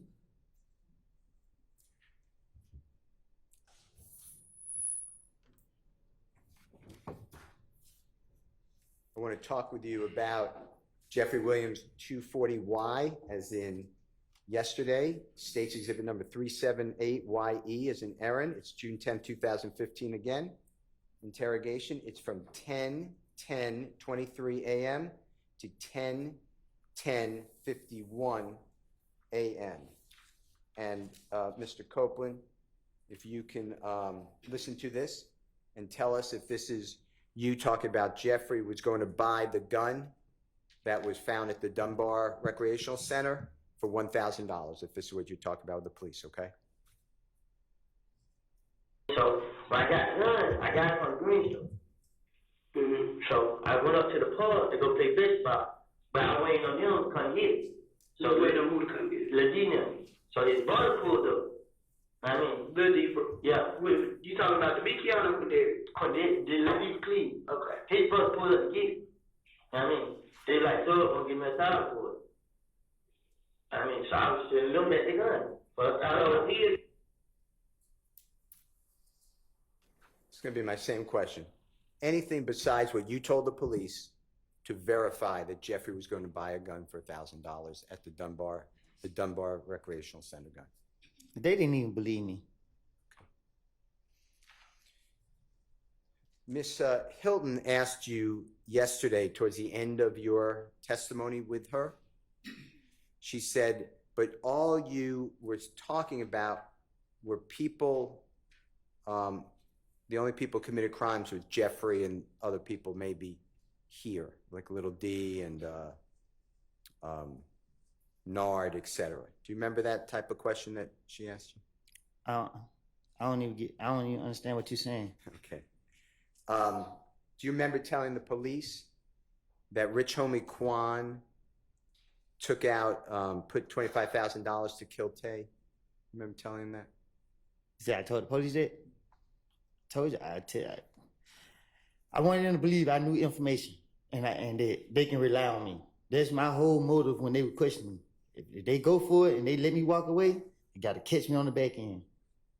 Okay. Do you remember telling the police that Rich Homie Quan would buy guns for YFN Lucy and his people and store them? I can't tell the police nothing that's going on in some with people that I'm not around. So it's self-explanatory that I made it up. Did the police ever come to you or the prosecution, meaning the district attorney's office, and say, hey, we want to go over what you said to see if we could verify it? No. I haven't heard anything until this trial. Only person come talk to me is Miss Hill. But I can't, like, she asked me, have I heard some calls?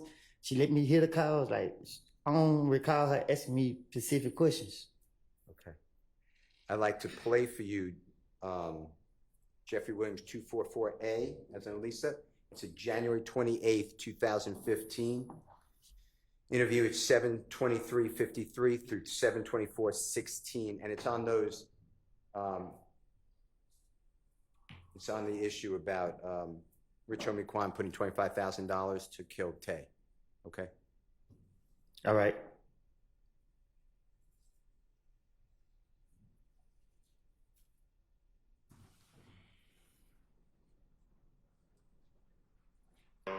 Rich Homie Quan supposed to give him $50,000 to meet a new plug. Like Rich Homie Quan told him this out his mouth. Yeah. Then Rich Homie Quan like he got $25,000 have Tay killed. Tay from the picture you just showed me? Nah, Tay who just got shot the other night. Oh, in the car over there. Okay. He had $25,000 have Tay killed. Who did? Just Rich Homie Quan shit. Cause he was telling me. So I'm telling Rich Homie Quan like, but. And then Jeffrey Williams 244B. It's about Rich Homie Quan buying guns and storing them for YFN Lucy and his people. This is January 28, 2015. It's 9:07:17 p.m. to 9:07:26 p.m. Now that Rich Homie Quan buying the guns for this.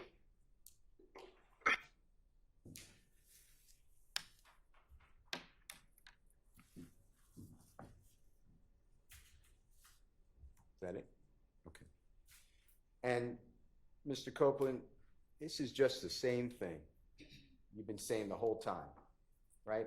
You're just going to talk about me. If the police bring me up or want to know, you're just going to be a fountain of information, so they let you go. Man, this is crazy, man. Like, throughout my whole life with interacting with the police, they never believed nothing I said. I don't have a clue why they even got me in here. You know what I mean? Yeah, man.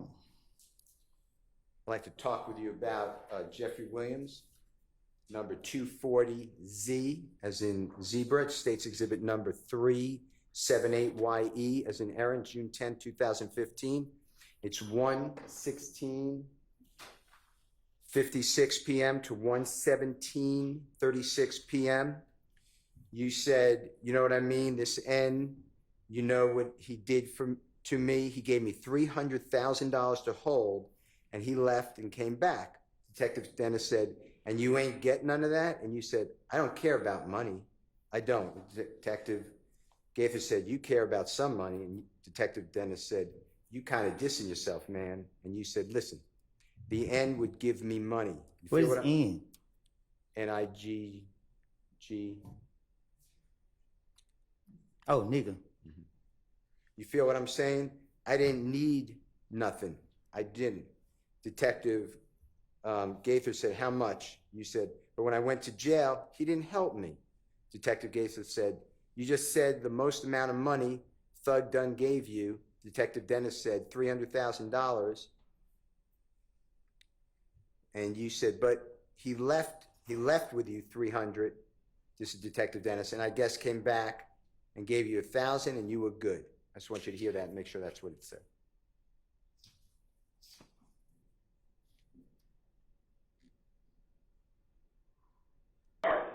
I mean, you know, we did me. Yeah, $300,000. The whole. You left. Came back. And you know it. I don't care about money. I don't. You care about some money. You be contradicting yourself, man. The nigga was giving me money. You know what I'm saying? I didn't need that. I did it. But when I went to jail and he didn't help me. You just said the most amount of money girl they gave me.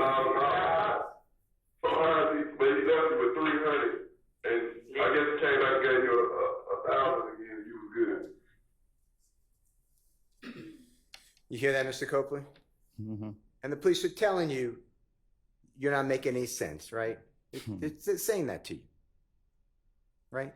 Right. They know, you believe, they know this is all just try to give them something they need to let you go, right? Objection is speculation. That's what you're doing. Don't speculate about anyone else. That's what you're doing, right? They know that. Dennis know it, Gaither know it. Okay. And there's no picture of you with $300,000. You're not saying that's true. You just said that to the police, right? If I had $300,000, you know it would have been pictures, videos, and everything. The whole world would have seen it. Okay. I'd like to go through with you Jeffrey Williams, or JW 241F as in Fox, states exhibit number 378YA as in Elisa. This is January 11th, 2015. So this is, 7-8 hours after Mr. Thomas was, God forbid, shot. It's 3:14:24 a.m. to 3:14:29 a.m. And I want you to hear and listen for whether you said this. I never had a problem with Nut. Me and Nut ain't never had two words with each other. Me and Nut was always okay. You know what I'm saying? The only person I ever had a problem with was Cal. Just tell me if that's what is being said.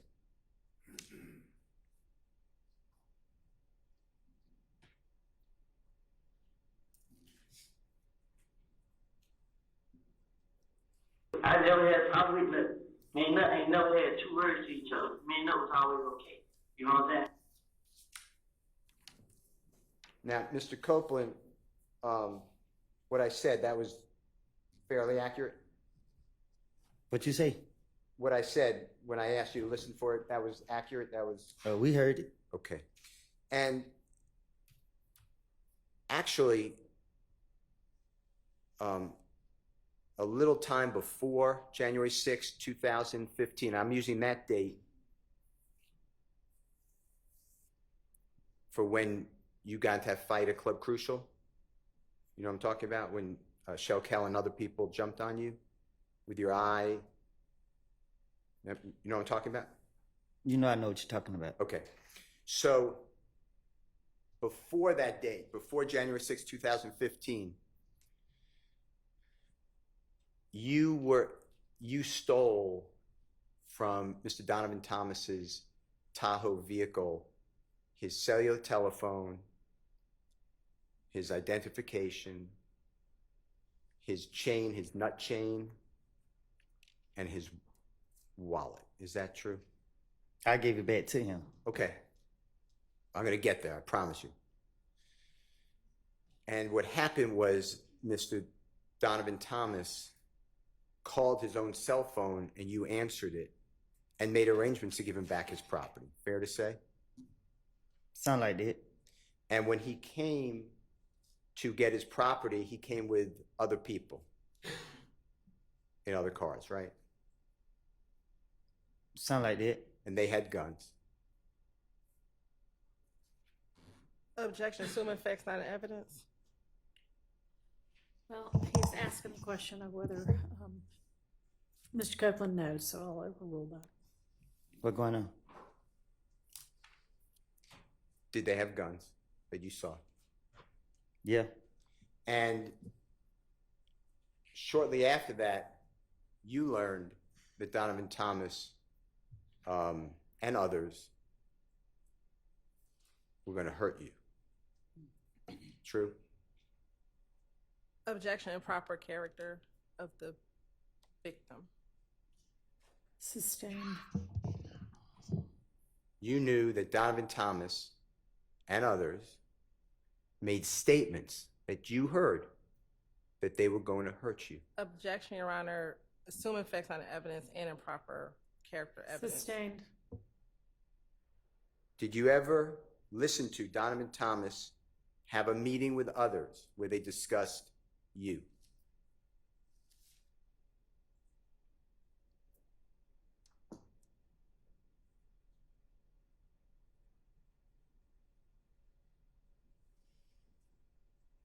Yeah, I was told. And you were actually listening, and there was a person named Maurice or Mo who was in prison on the call as well, right? I don't know. Okay. I don't know who somebody came back and told me. Okay. And you understood that Donovan Thomas and others were going to hurt you. Is that true? Objection, assuming facts not into evidence. Sustained. Did you believe, come around January 10th, 2015, that Donovan Thomas and others were going to hurt you? Did you believe that? Same objection and relevance of what his beliefs were. I think it goes to his state of mind on the day that Mr. Thomas was killed. Overruled. What you asked?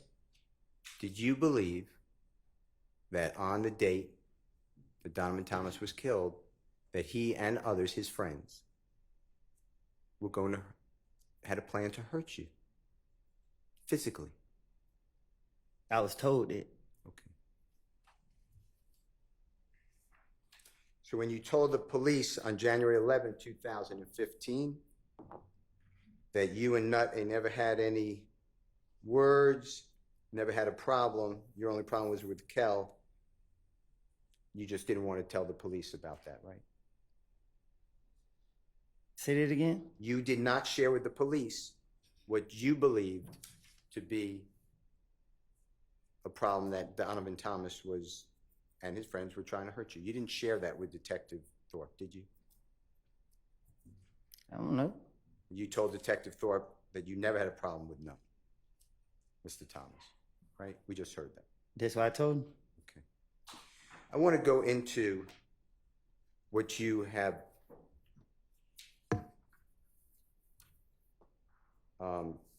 been told by law enforcement. I'm going to do it all from January 10th of 2015. And I want you to listen to these.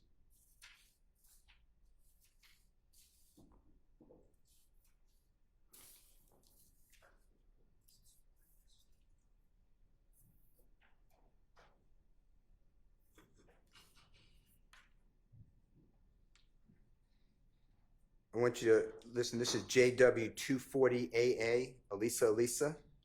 State's Exhibit number 378YE. It's June 10th, 2015.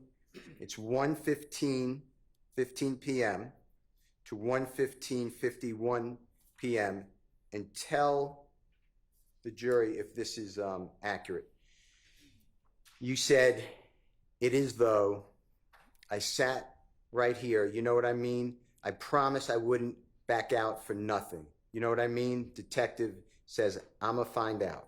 You said, like I said, man, if that was to keep me out of jail and y'all can help me, I promise you, want Birdman, Kenneth, any of them, I will go right there and do what I have to do, right? I am good with anybody. You know, even though all this SHI blank going on, you know, and detective says, you mean, right? And you said, I put it on my mama's soul. I mean it. I want you to listen to this, okay? I promise I'm gonna back out next. I mean, I'm find out. Like I said, man, if they was to keep me out of jail and if y'all can help me, man, I promise you gonna throw up Birdman, Kenneth, and one of them. I'm gonna go right there and do what I have to do. Like, I'm good with anybody. Now, even though all this shit going on, I mean, it was 2015, 1:16 p.m. You mean that, right? I put on my own soul, I mean. Now, did you hear Detective Gaither say June 10, 2015, 1:16 p.m.? You mean that right? And you said, I put on my mama's soul. She's saying that what you said, that you're going to help them. You'll do anything to get out of jail, right? Right. Okay. I want to go back in time, same day, but this is going to be 9:45 a.m., so about 4 hours before, 3 hours before. This is JW240B as in Barry, B as in Barry, State's Exhibit number 378YE as in Aaron. And this is 9:45, 19 a.m. to 9:48, 39 a.m. And it's Detective not detective, Special Agent with the ATF, Alcohol, Tobacco, Firearms, Explosive, Cunningham. She's a female, and she says, and I want you to make sure that it's accurate. She says, okay, I need you to listen. You know you're a felon. You know that you got a gun today, so you can't even dispute that. I don't even want you to try because you're just going to be wasting my time and yours too. And let me finish. You said no, and there's overlapping conversation, meaning multiple people speaking. The ATF agent Cunningham says, me and investigator Gaither, but the gun today, the one we found today in the apartment, meaning when you were arrested from your apartment on June 10, 2015. You said, ATF agent Cunningham said, now, when it comes to the federal system, it's not you go, when you go, do your time, there's no parole. There is no what it is. I mean, and then Detective Gaither says early release. And then Agent Cunningham says, no early release. You may get good behavior, but that's only like you get nothing. And they typically don't let you stay in Atlanta. They might ship you off somewhere clear across the country. So whatever you do, and then you say, darn, but you said a different word, my head hurt. Agent Cunningham said, I'll go back and tell the United States attorney that's assigned to this case, this is what he did to help himself out. It pans out. Or I can go back and tell her, this is what he said. We found out it was a lie. He's continuing to play games. The judge do what they want to do. So, before we can even get started, especially while I'm sitting here, everything is on you because I've never talked to you before. So with me, you almost get a clean slate to help yourself. If you do lies, I don't, because I got too much other stuff to do and would hate to have to go back and tell the U.S. attorney You know, but he's lying. He's full of crap. It's up to you. You said, before I lie, then there's a lot of people talking. Agent Cunningham said, it's up to you, Mr. Copeland. You said, before I lie, Agent Cunningham said, let me finish. I think it's a 3 or 4 time convicted felon you are. How many felonies do you have? Detective Gaither said, about 3, don't you? Agent Cunningham said, you got 3. Detective Gaither said, about 3 or 4. You said, talking about what? Agent Cunningham said, how many felonies do you have? You said, what am I on probation for? Agent Cunningham said, how many convictions are felonies? Detective Gaither said, it's around 3. You said, I don't know. Agent Cunningham said, let's just assume it's 3, okay? I'm fixing to tell you right now, you have heard of the armed career criminal. You said, you're not going to worry about me lying. Agent Cunningham said, you have heard of armed career criminal with 3 while you're sitting here now, and how old are you? You said 23. Agent Cunningham said 23. You got 15 years off the top. Off the top. And that's before you even get into the time for whatever your charge is. And possession by a convicted felon is 5 years twice. That's 10. So we're talking about 15 plus 10 on top of that. You're looking at what, 48 years old? That's what you're looking at. This is serious. You said, I told you it's getting Detective Gaither said, I told you it's getting real. Detective Gaither said, nobody has time for the bull crap. You said, I told you it's getting real. I knew it. I tried. Agent Cunningham said, that's not including whatever conspiracies you're involved in. Mr. Copeland, if I really wanted to be a bad ASS and treat you bad, I'd probably throw the book at you and wouldn't think twice about it. You got a baby girl, a beautiful baby girl. I want you to listen to it. And this is all at the early in the morning, 9:45 a.m., okay?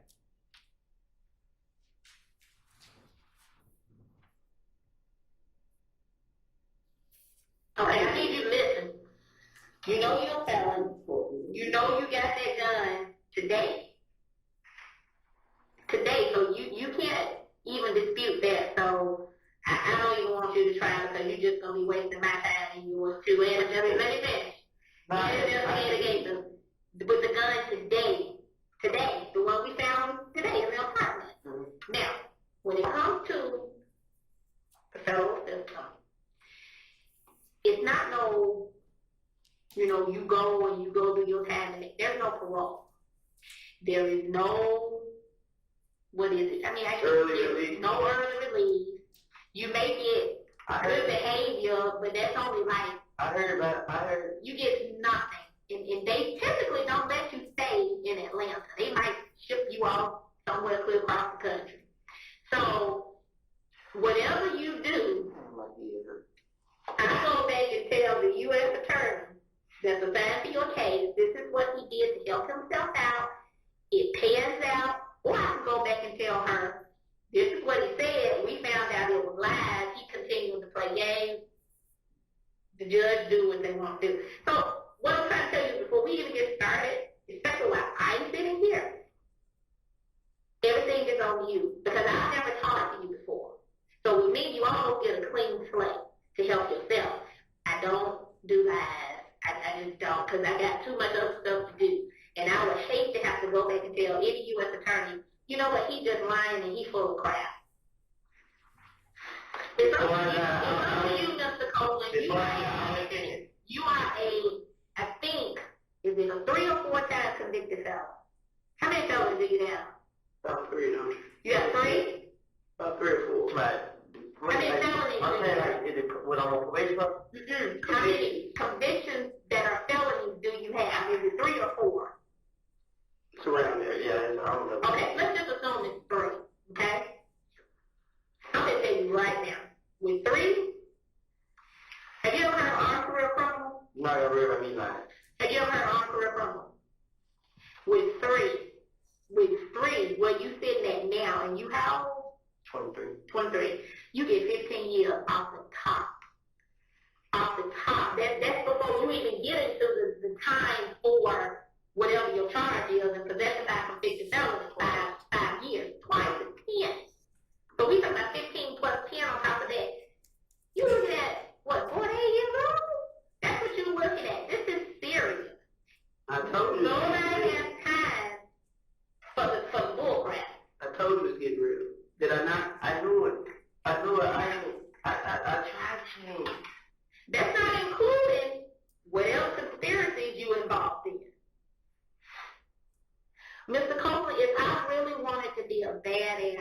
you bad. I would probably throw the book at you and wouldn't think twice about it. You got a baby girl. Beautiful baby girl.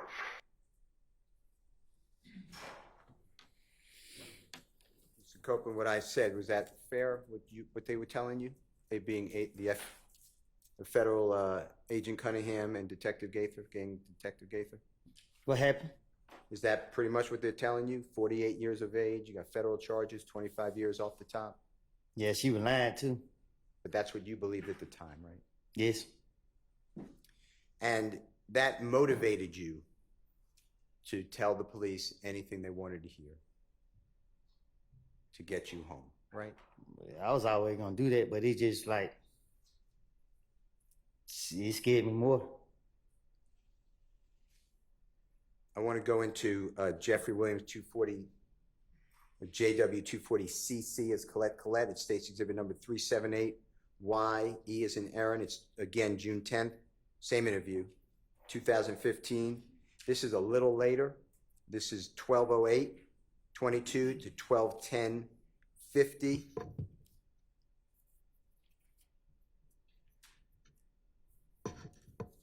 And on this one, you said, man, so what can I do? I don't know why. I'll do whatever, man. I'll wear a camera. Detective said, listen to me. I'll do whatever, man. I'm glad you mentioned that, said Detective Gaither. I'll do whatever, man. I promise to God, man. Detective said, I'm glad you mentioned that because last Thursday, Miss Kim Dammers is a United States attorney, like the head person for the federal prison system. And I basically broke down to her everything we had so far in your case. All of them, shootings, all of this, all right? She said, you guys have great cases, but we need somebody with direct knowledge that can take down the main culprits. To us, I don't think you're a main target because you are the target for them. What we want, the top guys that's calling the shots. I know you heard the term, we want the big fish. And sometimes to get the big fish, you got to dangle small fish in front of them for them to come, for the fish to come. So is that something you want to do? Because our case is sealed with you. Like it's not, of course, we would like to, solve some of these retaliatory shootings and all that stuff. But as far as your fate at this point, Detective Dennis said, you're done. Detective Gaither said, you're cooked. The only thing that may possibly help you is helping yourself by speaking what you know. You said, I just. Then Detective Gaither said, right. And then, but that's Shannon. And Detective Dennis said, he's on the same level as you. Detective Gaither said, basically, I don't consider Shannon a big fish. Detective Dennis said, he's a small fish. You said, I know what y'all want to throw. Detective Gaither said, like, he's a gopher, you understand? And that's why he's less. In my opinion, he's less than you with your status, in my opinion. And you said, so what do I need to do? And Detective Gaither said, I want to know what the F-U-C blank thug doing. I want to know what the F thug doing. Oh. I want to know what the F, goddamn, excuse my language. Where is his money from? If they got to get Birdman, we want to talk about the darn, or it says, damn, Wayne Bus. I want to play that for you. Tell me if this is what you were told. So what can I do to make you straighten up? I don't know why. I do whatever, man. I do whatever, man. I'm glad you mentioned that. I do whatever, man. I promise God, man. I'm glad you mentioned that. Because last Thursday, Miss Kim Dammers, the U.S. attorney, like the head person for the federal system, and I basically broke down to her everything that we had as far as your case, all the retaliatory shootings, all this, all that, right? She said you guys have great cases, but we need somebody with direct knowledge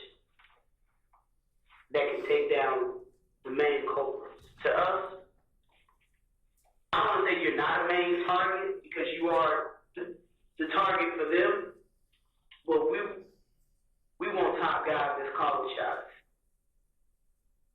I know you heard the term, we want the big fish.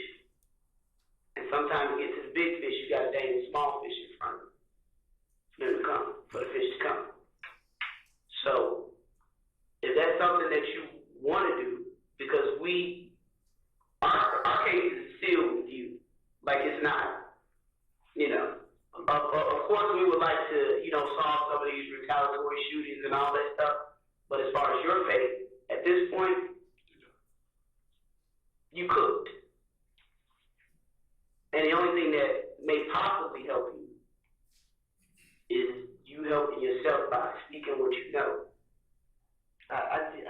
Right. But you know what? That's not Shannon. He on the same level as you. Basically, I don't consider Shannon a big fish. Like you said, he a gopher. You understand? And that's the way he's less. In my opinion, he's less than what your status is. In my opinion. What I need to do? I want to know what the fuck Thug doing. I want to know what the fuck goddamn where his money is from. If they gotta get to Birdman, we will talk about damn Wayne Buzz.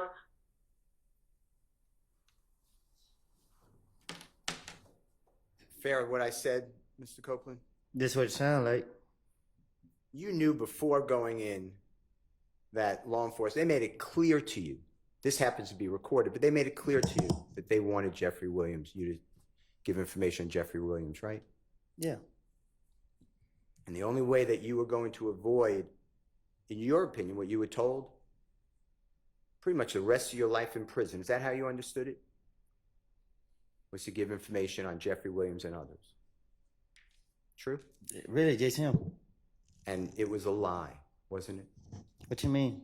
Jeffrey Williams didn't do these things that you're telling the police. But I told y'all that.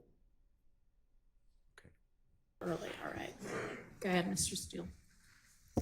Mr. Copeland, I would like to discuss with you Jeffrey Williams, JW 240DD, David States Exhibit number 378, YE as in Aaron, that's at 11:52:04 a.m. to 11:52:28 a.m. And what it specifically, I believe, says, and then you tell us if I'm wrong or correct, that you said, because right now, I just need help. If y'all can promise, y'all could help me, I promise. And then there's some break, I don't understand what's being said.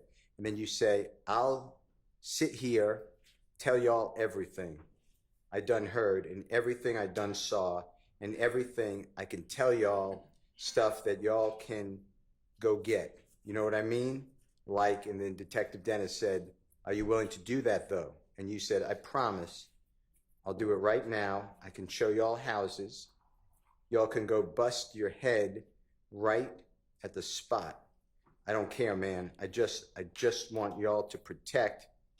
Detective Dennis says, what do you want out of it? You said, me, my baby girl. Excuse me, I said that wrong. Me and my baby and my girl. Can you listen to it for us? Right now, I just need help. If y'all can promise y'all can help me, I promise you, bro. I'll sit right here and tell y'all everything I done heard, everything I done saw, and everything. I can tell y'all stuff that y'all can go get. Understand? Like, Are you willing to do that now? I promise I'll do it right now. I can show y'all how. I can tell you what everybody's about. I don't care. I just want y'all to What do you want? Mr.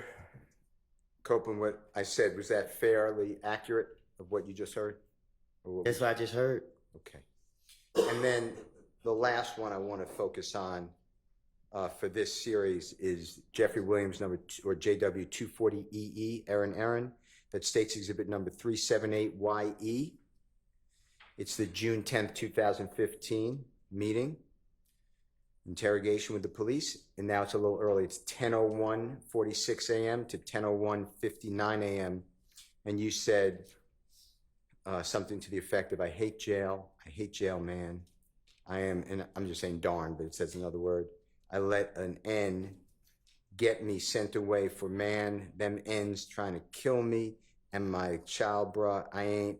And then he talking about killing me, bruh. Listen, I'm a tell you anything. Okay? If you could just listen to this for us. You know what they did to me? Tell us. Tell us. After January 10th, people started shooting at me and my family. February, I went to jail for trying to protect me and my baby and my girl at the time. They put me in Rice Street on some stuff called medical flow.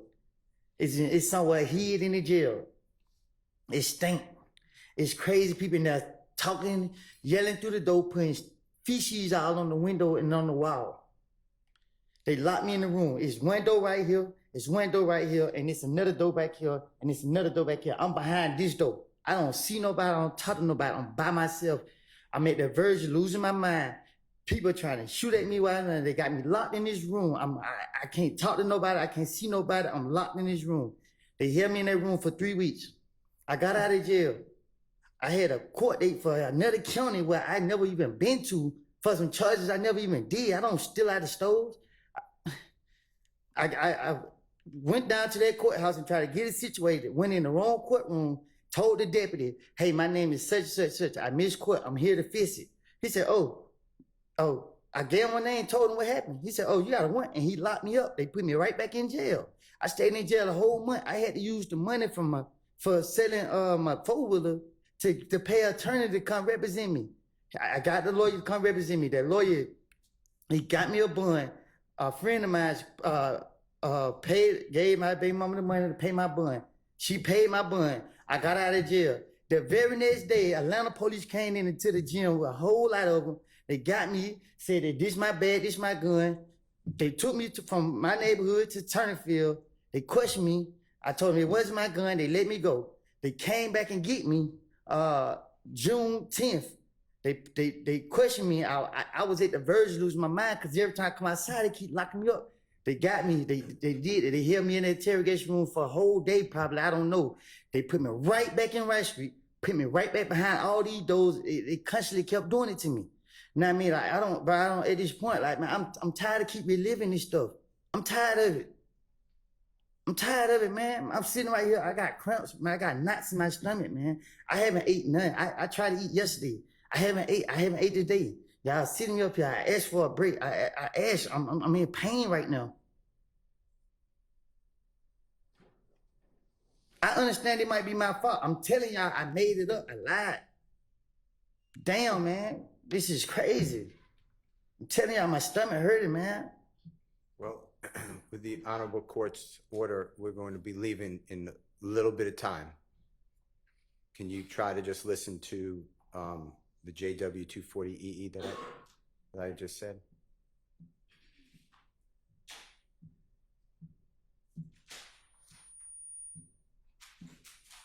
If you need it, could you put in your earphone if you don't mind? I can hear it. Okay.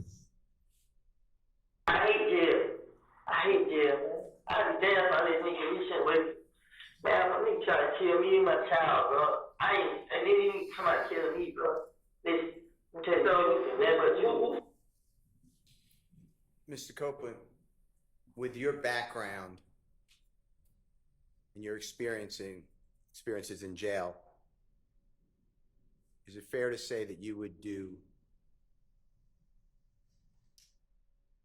anything not to go to jail?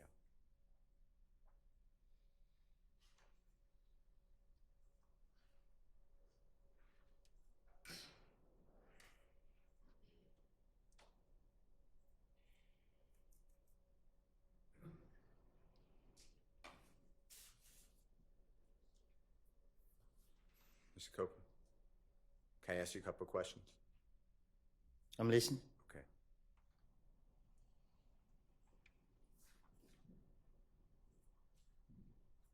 For people who've never been to prison or jail, do you know the difference, by the way? Y'all know the difference. Objection around relevance. Sustained. Whether it's a prison or jail, is it fair to say that Rice Street is not either one. There's not prison or jail. I don't know what that place is. This is the worst place in the world. do you remember being in custody after Friday, June 7th, 2024, after the first time you testified before the ladies and gentlemen of the jury, and before you came back in the late morning of Monday, June 10th, 2024? Do you remember where you were held? You talking about they locked me up here? Yes, sir. What about it? Do you remember where were you held in the Fulton County Jail, another jail? Do you remember? When they took me out of here? Yes, sir. Yeah. Where were you held? They took me to Rice Street, and then the next day came, they took me from Rice Street to DeKalb County Jail. And they down there just as worse as Rice Street.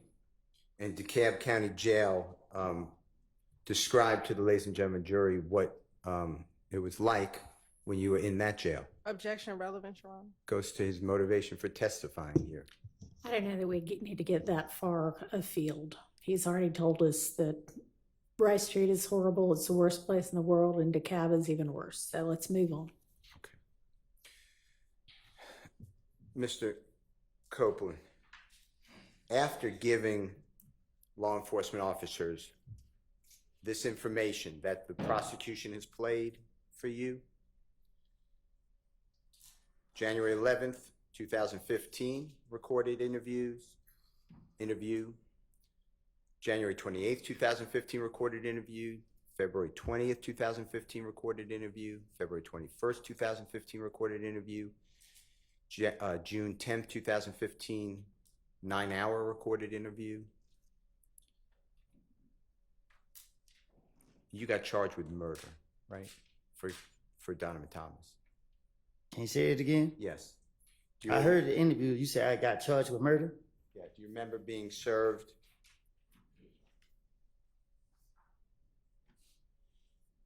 No, I'm marking Jeffrey Williams number 245. May I approach, Ron? You may. I'm going to show you this, Mr. Copeland. If you need any assistance, let me know. Do you remember Detective Thorpe swearing out a warrant for you for the offense of murder for you knowingly and intentionally with malice aforethought on January 10, 2015 at 330 McDaniel Street, Atlanta, Fulton County, state of Georgia, did participate in the drive-by shooting? Hang on just a second. Yes? Reading something that's not into evidence and relevance. Okay, well, overruled on relevance. What was the first thing? That he's reading something that's not in. All right, so have him, are you asking him whether he recognizes it? Just Sure. Did he ask get him, charged? do you recognize it? That's Okay. the way to do that. Okay, look at Jeffrey Williams number 245. It's several pages, but this is the first page at first. Do you recognize that as the warrant taken for your arrest for murder of Donovan Thomas by Detective Thorpe on October 20th, 2015?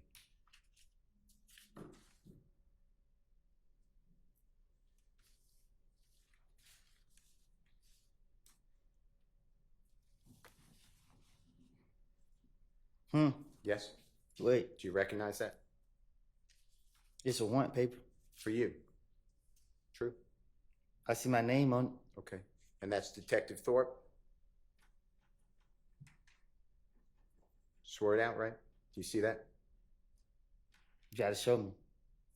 May I approach, Your Honor? You may. May I approach you, Mr. Copeland?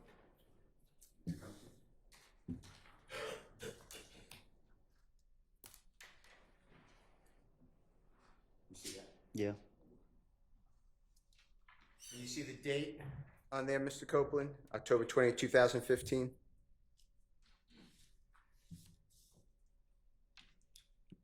You said who? October 20th, it says 10/20/15, 2015. No, I don't see it. May I approach, Your Honor? You may. Are you going to ask him whether it was served on him? Because he didn't really answer whether he recognized it. Date? Mm-hmm. Yes. And at that time, you were in federal custody at the Robert A. Dayton Detention Center. When I say that time, October 20th of 2015, you were awaiting the federal charges that eventually you were sentenced to 51 months in custody, right? No, I was sentenced to 5 years. Okay, apologize. 60 months in custody. Apologize. While you were held at the Robert A. Dayton Detention Center in Clayton County, do you remember that? Lovejoy. Yes, Lovejoy. Do you remember being served by a United States Marshal these warrants while in Lovejoy? No, my attorney told me. Okay. And you were charged with what crimes? He just said murder. All right. For Donovan Thomas, right? That's what he said. Okay. So after Detective Thorpe, you knew that he worked with Detective Gaither, right? What you mean? They were co-workers. They were working. They interviewed you together, interrogated you. You knew that he worked with Detective Dennis, right? Right. You knew he worked with federal ATF agent Cunningham, right? Right. And he took out a warrant for you for murder of Donovan Thomas just 4 months after you gave the last interrogation that we have, June 10th, 2015, right? Right. Mr. Copeland, eventually,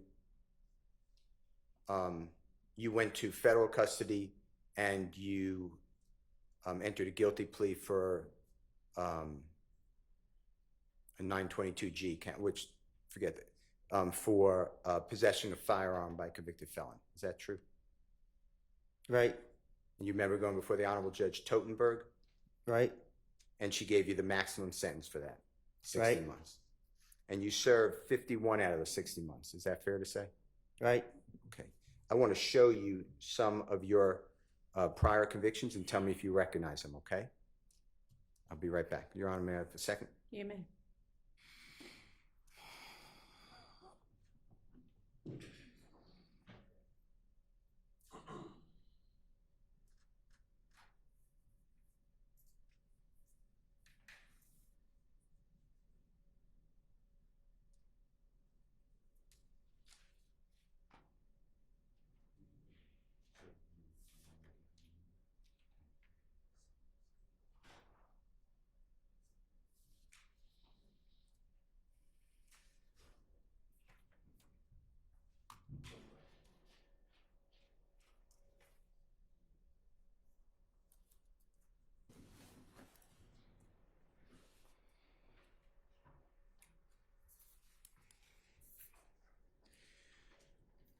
While they're looking for that, Mr. Copeland, Jeffrey Williams wasn't charged with murder of Donovan Thomas, right?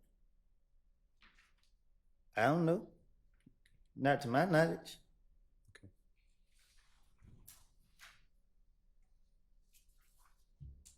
Even in this indictment, Jeffrey Williams not charged with murder of Donovan Thomas. Do you realize that? And if you don't know, just say, I don't know. Objection, Your Honor. Improper speculation. It's the indictment on trial. Well, it really doesn't matter whether he knows it or not. Ask your next question. I'm just waiting on the certified copies.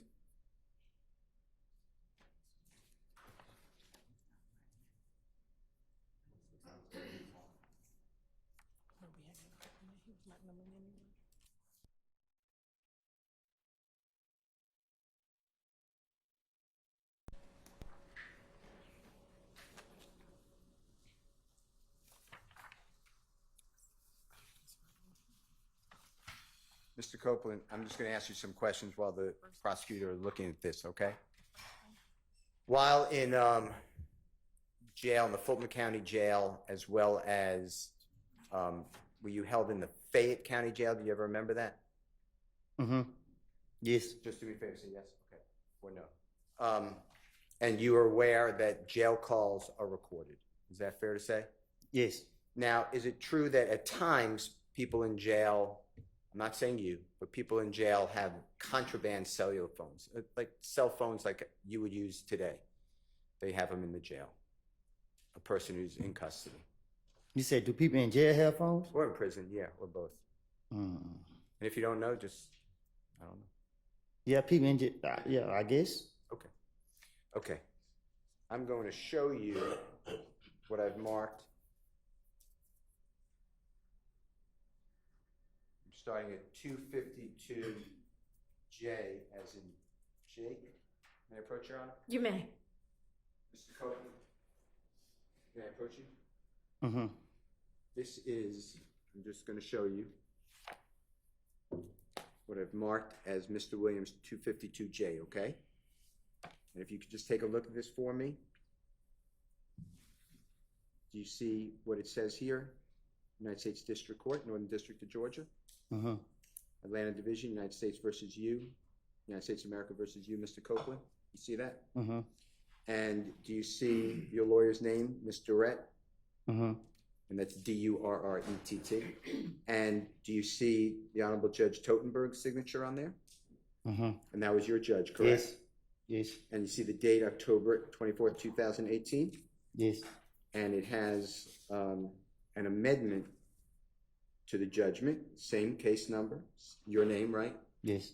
And it just has October 22, the same date, but the judge signed on October 31, and it just amended your sentence. Is that fair to say?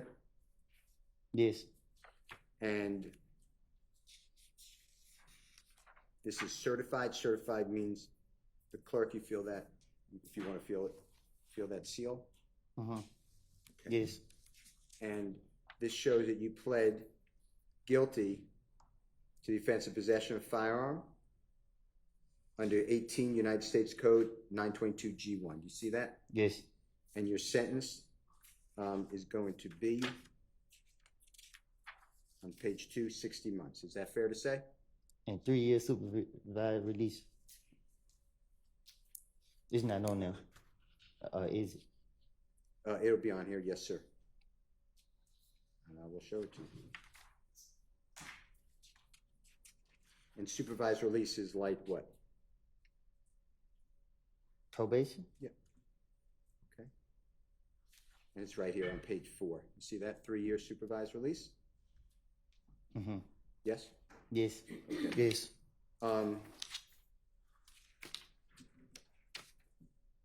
Your Honor, I move for the admission of its certified document 252J. It's a conviction of Mr. Copeland from the Northern District of Georgia.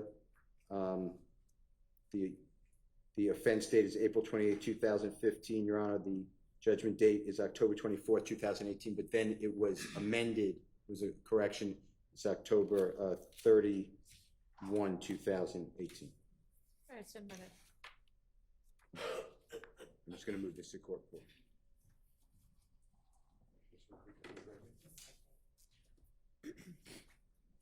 Mr. Copeland, I'm showing you what's been marked as Mr. Williams number 252I as an ice cream, okay? And again, do you feel that seal on it for a certified copy? Did you feel that? Mm-hmm. Is that a yes? Yes. Okay. Yes. And this is in the Superior Court of Fulton County, and that's state of Georgia versus you. You see your name? Yes. And that's indictment number. It actually says criminal action number 20 SC 176912. You see that? Yes. And do you see where it says that you entered a guilty plea under Alford? Do you know what Alford is? Remember? No. Okay. And it says 5 years to serve 3 years, balance of 2 years probated. Do you see that? Yes, I see it. On possession of a controlled substance, Schedule 1 or 2 with intent to distribute. Is that fair? That's what it says. This what it say. Okay. And I'm going to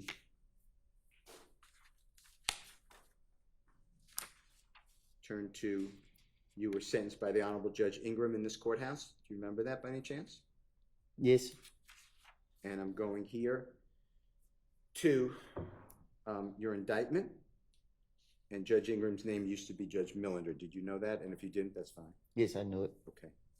And this indictment was returned by the grand jury on November 20th, 2020 for the offenses of participation in criminal street gang activity. But you did not plead guilty to that. You pled guilty to possession of a controlled substance, Schedule 1 or 2 with intent to distribute, count 2. Is that fair to say? Yes. Okay. And did you see your signature under where it says Kenneth Copeland waives a copy of the indictment, lists of witnesses, formal arraignment, pleads guilty to count 2. You see your signature there? Yes. And then the Honorable Jonathan Melnick.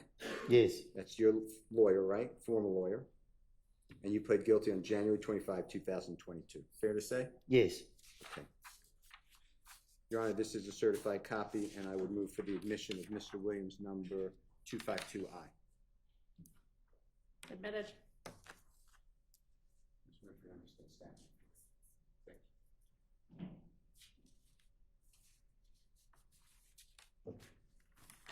Mr. Copeland, if you don't mind, if you could feel the seal, that shows certification. Again, Fulton County Superior Court, State of Georgia versus Mr. Kenneth Copeland. That indictment number, I'm just looking at it and reading it, 22 SC 182134. Do you see that? Yes. And this charges you, and you pled guilty under Alford again to possession of firearm by a convicted felon. Do you see that? Yes.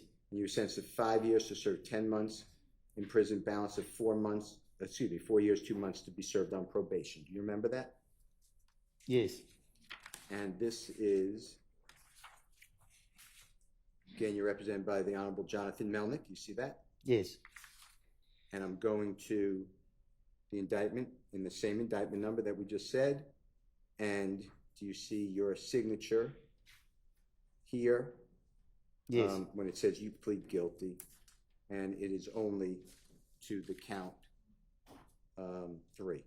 You got that? Yes. Is that all true, what I said? Possession of firearm by a convicted felon. You see that? Yes. And the grand jury, and you pled guilty to possession of firearm by a convicted felon in the county of Fulton, State of Georgia, on the 27th day of October 2021, did knowingly and without a lawful authority possess a certain firearm, a Glock handgun, accused having been convicted of felony in 10 SC 96938, Superior Court of Fulton County, offensive aggravated. Sorry. Yes, ma'am.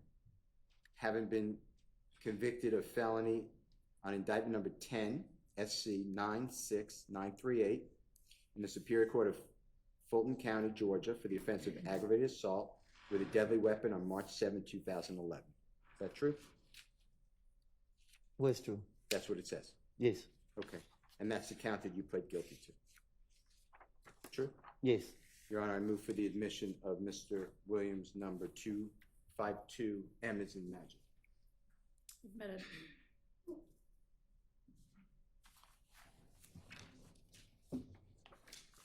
And Mr. Copeland, that date, October 27, 2021, you saw a clip, I believe, of the investigator, Detective Viverito and you in a room? Yes. And that was the same day, October 27, 2021. Is that fair to say? Yes. Okay. Mr. Copeland, I'm showing you Mr. Williams, number 252G as in Goldfetter.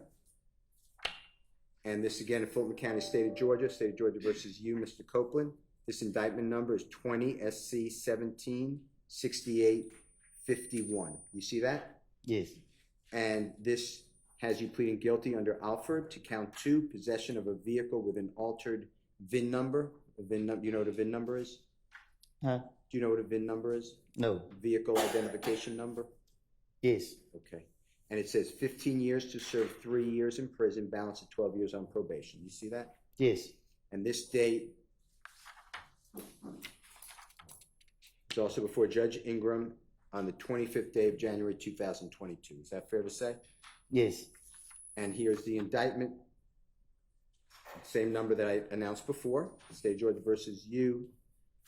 And charging you to count 2 with possession of a vehicle with an altered VIN number. And you pled guilty to that count and count 3. Yes. Willful obstruction of law enforcement. You see that? Yes. And that's your signature, or the judge? Maybe try turning that backup mic off. I don't know if that'll make any difference or not. It's off. Okay. I don't know why that's started happening. Go ahead. And you pled guilty to Jonathan Melnick's your lawyer, 25th day of January 2022. Fair to say? Yes. Your Honor, I move the the admission of Mr. Williams' certified copy, Your Honor, 252G is a vote. Admitted.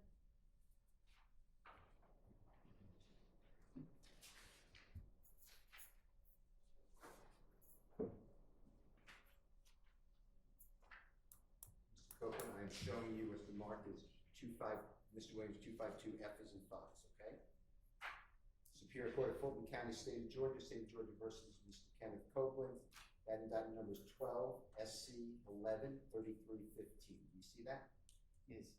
And this has you pleading guilty to certain counts, including terroristic threats, count 1, terrorist threats, count 2, terrorist threats, count 3, and 3 counts of aggravated assault with a deadly weapon. Do you see that? Yes. And you were sentenced to serve a total of 10 years to serve 2 years in prison, balance on probation 1 year. Is that fair to say? Yes. And this again, you feel that certification? Yes. And this was for the Honorable Todd Markle. Do you remember him as a judge by any chance? Yes. And this was the 12th day of August 2013, and that's your indictment, correct? Yes. And that's your signature? Yes.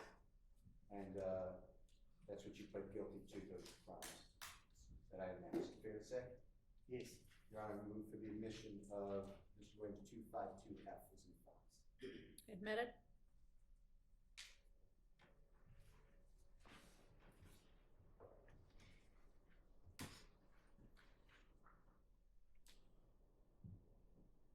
Mr. Copeland, I'm showing you what's certified, and if you don't mind just feeling, just make sure that you feel the same seal. Yes. Superior Court of Fulton County, State of Georgia versus Mr. Copeland, criminal action number 12 SC 110195, and this charges, and you pled guilty to 3 counts of entering an automobile, and then I'm skipping the 2 misdemeanors. I pled guilty to, but I'm skipping them. And then, actually, that's all I'm going to announce, but it's there. 3 counts of entering automobile. True? Yes. And you were sentenced to 5 years to serve 2 years in prison and a balance of 3 years on probation. Fair to say? This would say. And this was on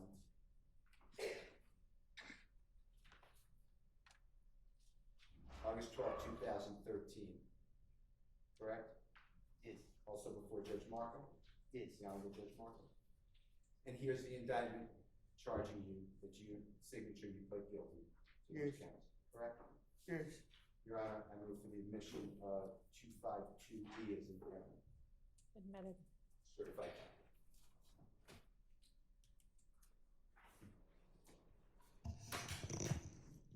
Mr. Copeland, I am showing you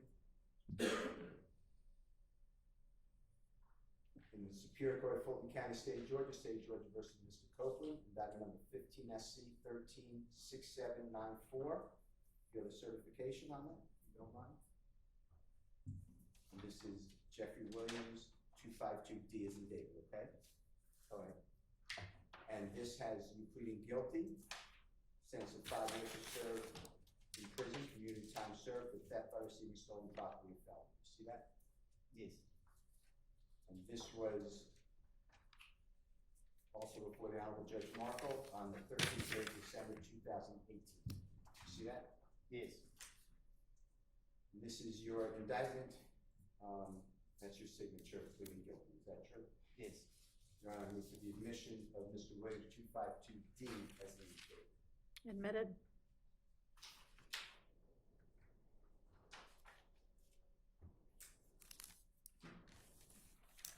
Copeland, I am showing you Mr. Williams number 252C as in Collect.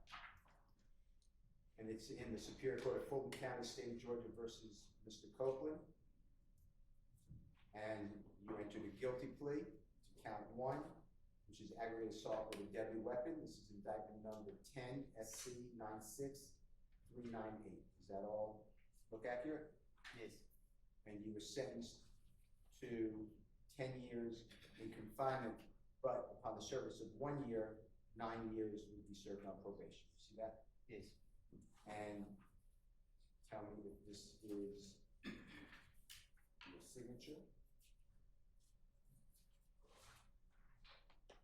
And here you were represented by Suzanne Pomey, Pomey. See that? Yes.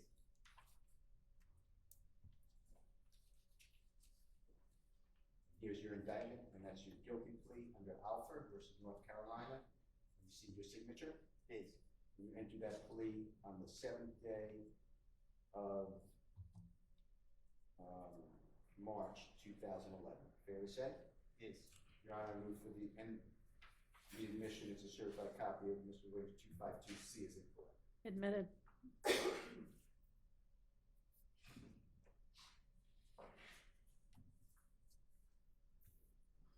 And Mr. Copeland, this is Mr. Williams number 252B as in Barry.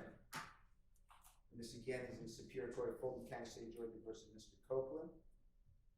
And this is a non-negotiated plea of guilty on Alford versus North Carolina. And pleading guilty to 5 years to serve in prison, on probation. Is that what it says? Yes. And can you make sure that that's a certified copy? Yes. And what you pled guilty to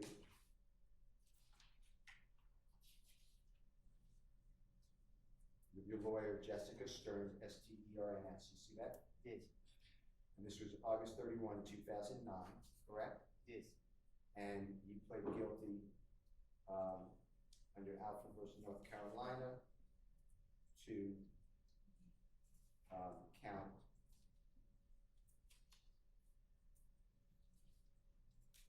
theft by taking an automobile. You see that? Count 1? Yes.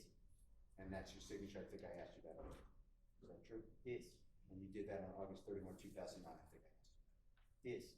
Your Honor, I move for the admission of Mr. Williams 252B. Admitted.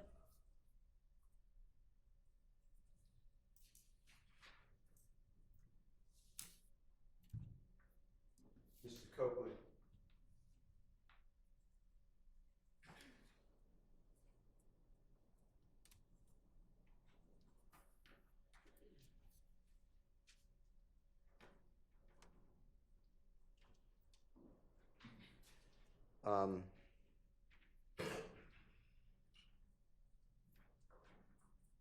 When you were able to be around Jeffrey for that short period of time that you said,